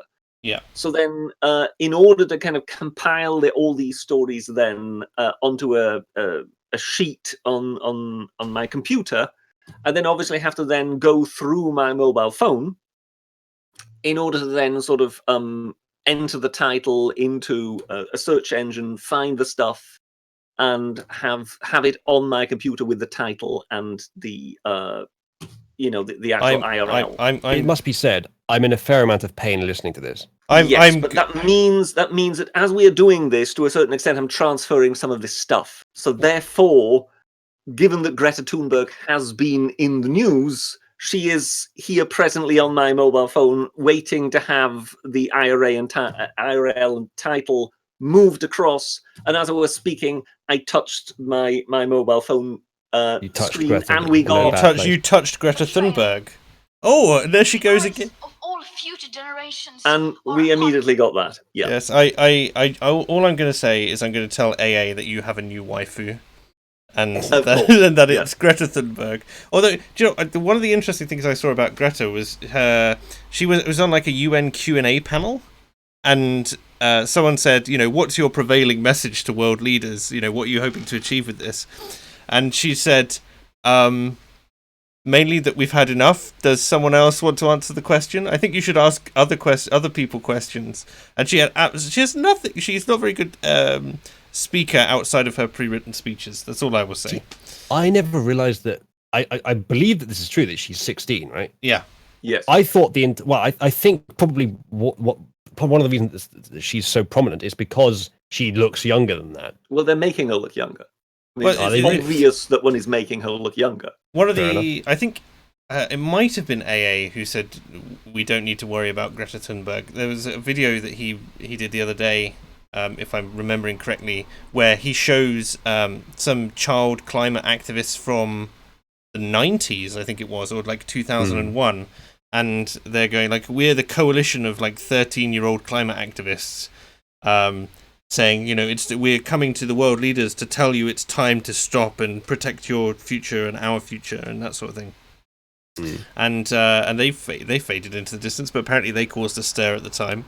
I think Greta is having a larger impact than they did, but I don't know whether or not I don't think she's going to kickstart a global recession based on climate activism.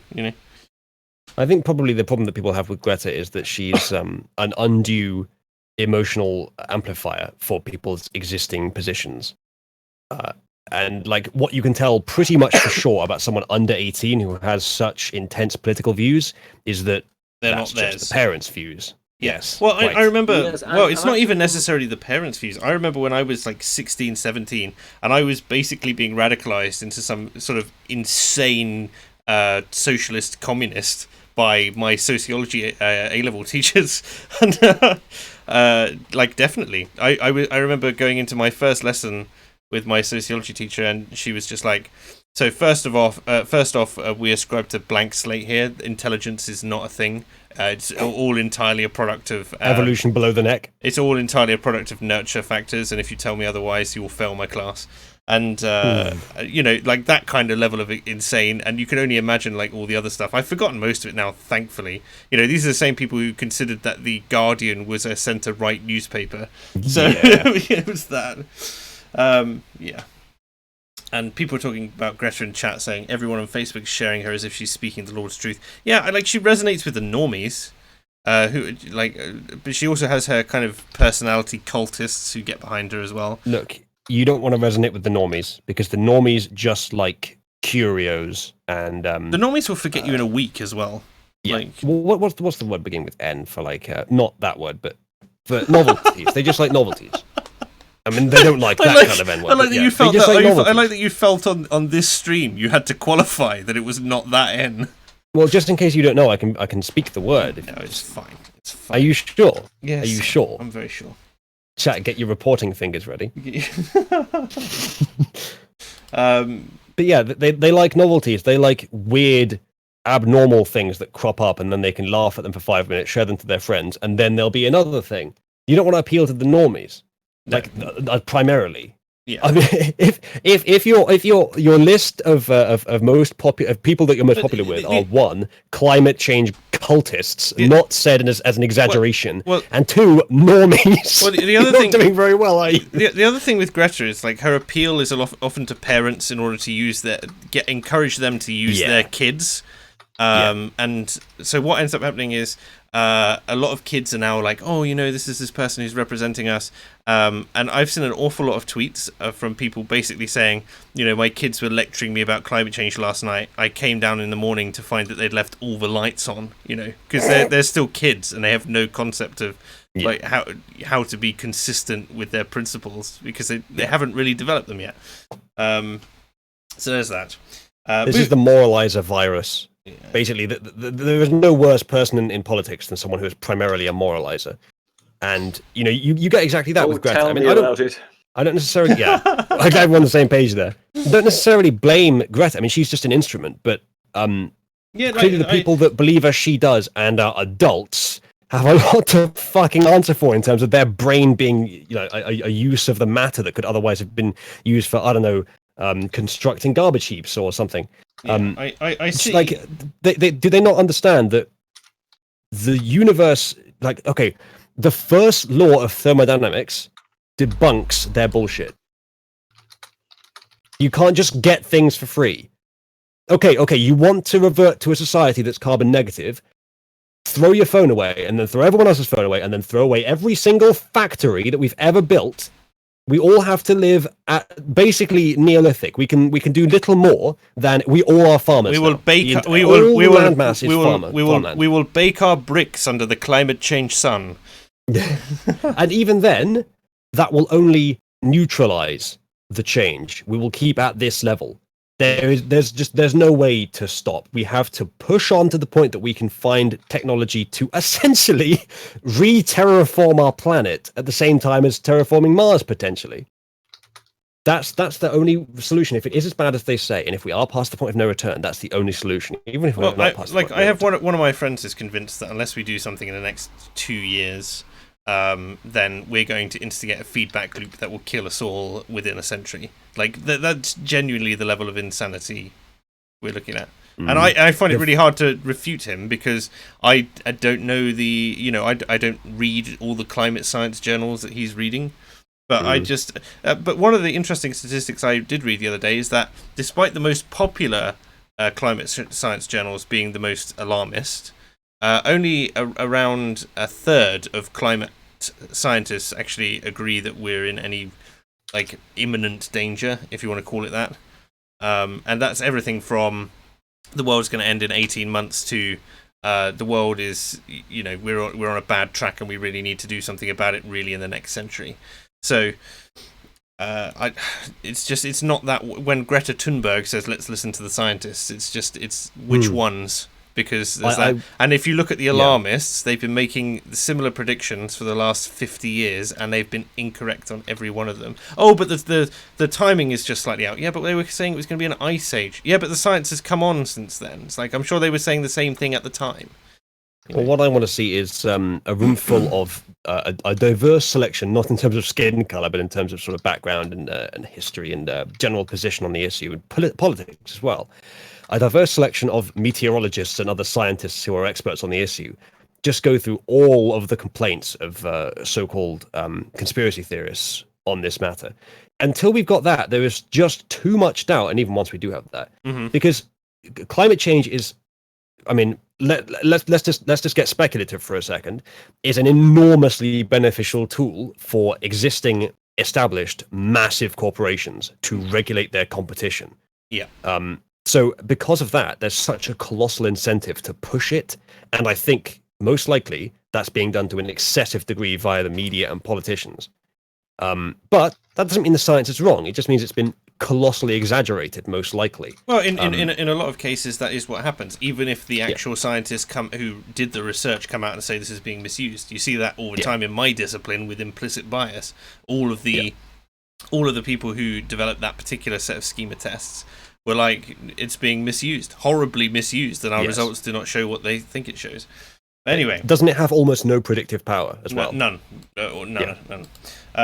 Insomniac Savage says, if the word surrender is inciting violence, then is the word Islam an incitement? Yeah, I saw that. That's good. That's a good one. We like that. Marcus 10 says, Gina Miller ate my hamster. Thank you. I can believe that. Thank you, Marcus. I hope she found it seems delicious. Did she deep fry it, or did she roast it in the oven with vegetables? You're going to say deep throat it. Did she deep throat the hamster? Okay. Yup. You a filthy bigger. What? You were the one that almost said it. Almost. And then did say it afterwards. For goodness sake. Architect of Fate says, if you remove state-funded welfare, the West will again begin to care about their governance. It will also force communities to care about each other. This is a thing, like food banks, right? Food banks have brought communities together in a way in which welfare hasn't. It's like one of those few things where everyone seems to agree, oh shit, loads of people are using food banks. This is terrible. Like, there are these people in relative or extreme poverty who are, can't put food on the table for their families, and they're having to use these charitable organizations. Oh, we're donating to those to make it work.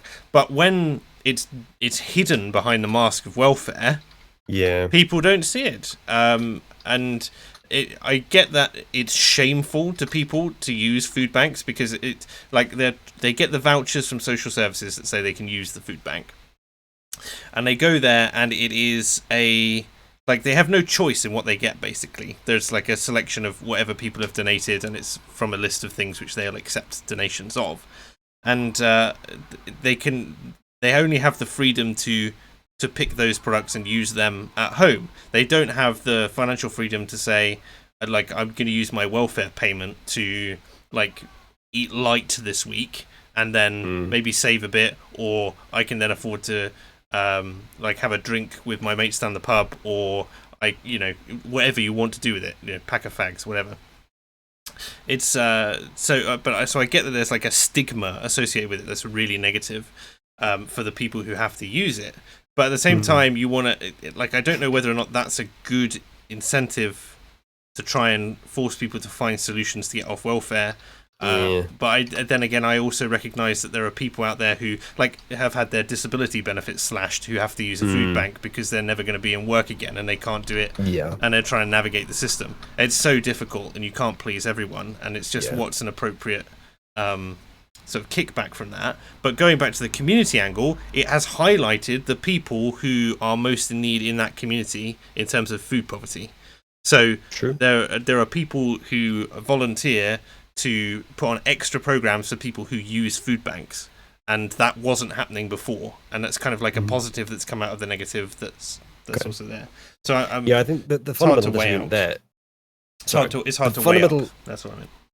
Okay, the fundamental disagreement on that issue is the two different perspectives on what a poor person is, and both of them are right about some proportion of them, which is the problem. Is exactly the problem. because you've got half the people saying that they are poor because they're lazy, and half the people saying that they are poor because life's not fair, society's not fair. One group thinks that they should be pressed harder into realizing that being poor is bad, and so doing something about this situation.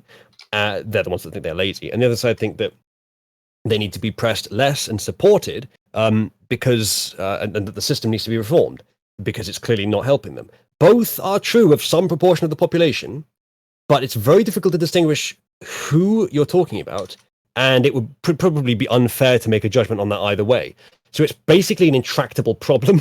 It's something people have, like society and humanity in general, in our country anyway, has wrestled with since the dawn of itself. So yes, we're still trying to solve a problem with, But I do think things like I don't want to say that the government chooses what you can spend your benefit money on, and you don't get the actual money, you get like tokens or something.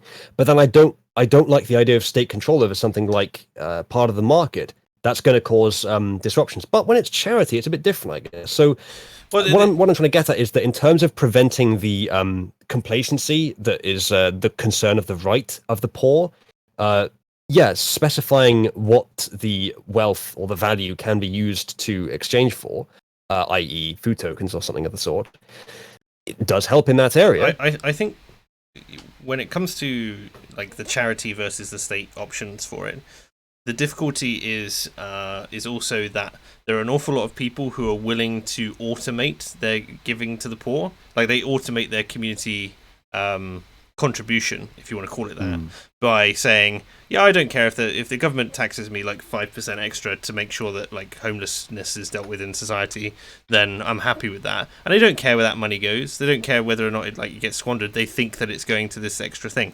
So the as opposed to actually looking at the people in your community and saying, well, here's where I can make tangible differences on a local level. It's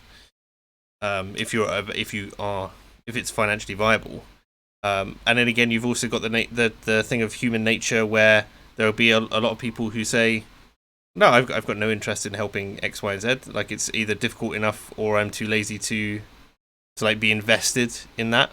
You know what I mean? All right, like I don't know this person. I don't know what the situation has got to them into this position. So I don't have enough information to make a decision. So I'm not going to chuck a pound in or whatever. You know. That is generally my position with charity. Actually, like yeah. I don't trust. I would be more compassionate about charity, but I think, as you were about to say, trust is an issue, and the precise application of my benevolence, as it were, upon someone else who may not be deserving of it is also an issue. I tend to be very dispassionate about large charity. Ever since I discovered that Comic Relief was funding arms trade in Yemen or something, which was like a huge issue. That'd a red pill, yeah. And so I was just like, now I'm only going to give to grassroots projects, and that's what I did. And I had to research every single one of them because there was no way I was going to make sure. There was no way any of my money was going to that. To anything dodgy. There you go. Right, I do want to move us on because you've not got that much time left. So bring up something about political history so that Britisher can talk for the rest of the The Hooster says, based Uzalu, but he's spelled Uzalu wrong. So Uzali. Based Uzali Nice. being red-pilled on the war question. Thank you for that. I mean, it's true, even if it's undesirable. Hamad Spud says, a 20-year-old Britisher remembers being forced by law to practice at the archery butts every week. He holds resentment for this still. Very much so. You're a resentful human being, aren't you, Britisher? I am definitely one who is of the school of thought as trying to force people into some sort of national service is just a catastrophic idea. Mm-hmm. The idea that it's just character building and everybody will come out as, like John Wayne, and it will make a better society it's just wishful thinking. It did me all right. Essentially what I was saying. It did me all right, didn't it, Britisher? All I ended up with was nerve damage and no service really to speak of. Precisely. But now imagine that would have happened and you would have been forced into it. Yeah, I know. Would that have made it worse? Well, let's just say I'd be in the admin block a lot. But there we go. And you're not even a good example for that because you did choose to do it. I did choose to do it. You think of someone who would never in a million years choose to do it, like, for example, me. The idea of you running around with your lanky legs just amuses me. In I kids. don't know what you know about my lanky legs, mister, but I have been very athletic at certain points during my life. I just chose to do programming instead, and so now they're lanky instead. Just like there's this one particular exercise called Moretrek that the pilots do, and it's basically a week in the field. You get given no food. You just get given the basic equipment that comes in the cockpit for you to like catch animals. And you have to catch a rabbit at some point in the week and try and eat that. And you just go, basically everyone goes a week and doesn't eat because everyone's shit at catching animals for most of the time until you work out how to do it. And just the idea of you on that and coming back emaciated and very happy to have a digestive biscuit is just, it's in my head there. Well, no, like this is the problem. You can't assume rules. Because what I would do is I would instantly eschew the rules, leave the exercise, find a town or whatever, any settlement, and just ask nicely. And be shot or for desertion. Or just go home. The whole point is that you're supposed to be behind enemy lines. You know, that's the theory anyway. Oh, okay, that's the theory, is it? Well, I'm not. Too bad. Too bad. And then you get shot for desertion. If it's simulated... But if it's not simulated and I have to do that to survive, that becomes the path of least resistance. So, yeah. But that's not going to happen. As I mentioned, suffering from a prolonged period of a lack of existential threats. Fine, you don't have to do national service, Uzalu. I'll give up on you. And you don't have to do national programming service either. Yay, because I can only do really basic Java at this point, if I can even remember that. Is that what Java they do in rather China? than JavaScript? Just Java. Is that what they do in China? National Programming Service? Probably. Like the NPS for China. George has donated £10. Thank you very much. Says, I have guns for work. I had to jump through hoops to get them. I'm limited in how I can use them. I have to be a good boy to keep them. Entirely appropriate in my view. Yeah, like when it comes to work and that sort of thing, I can understand sort of ensuring that you've got some degree of let's call it competency in using them. You know, especially if you're not going to be using them on your own private property. I don't have a problem with using them on your own private property. Again, I don't think that people assume that the UK gun laws are really restrictive. You have to have a case that can be bolted to the floor, which is what you house the gun in, and you're not allowed to keep your ammunition with the weapon. This seems really restrictive, especially to the Americans who are like, well, I'll just keep my gun loaded by the side of the bed or whatever. But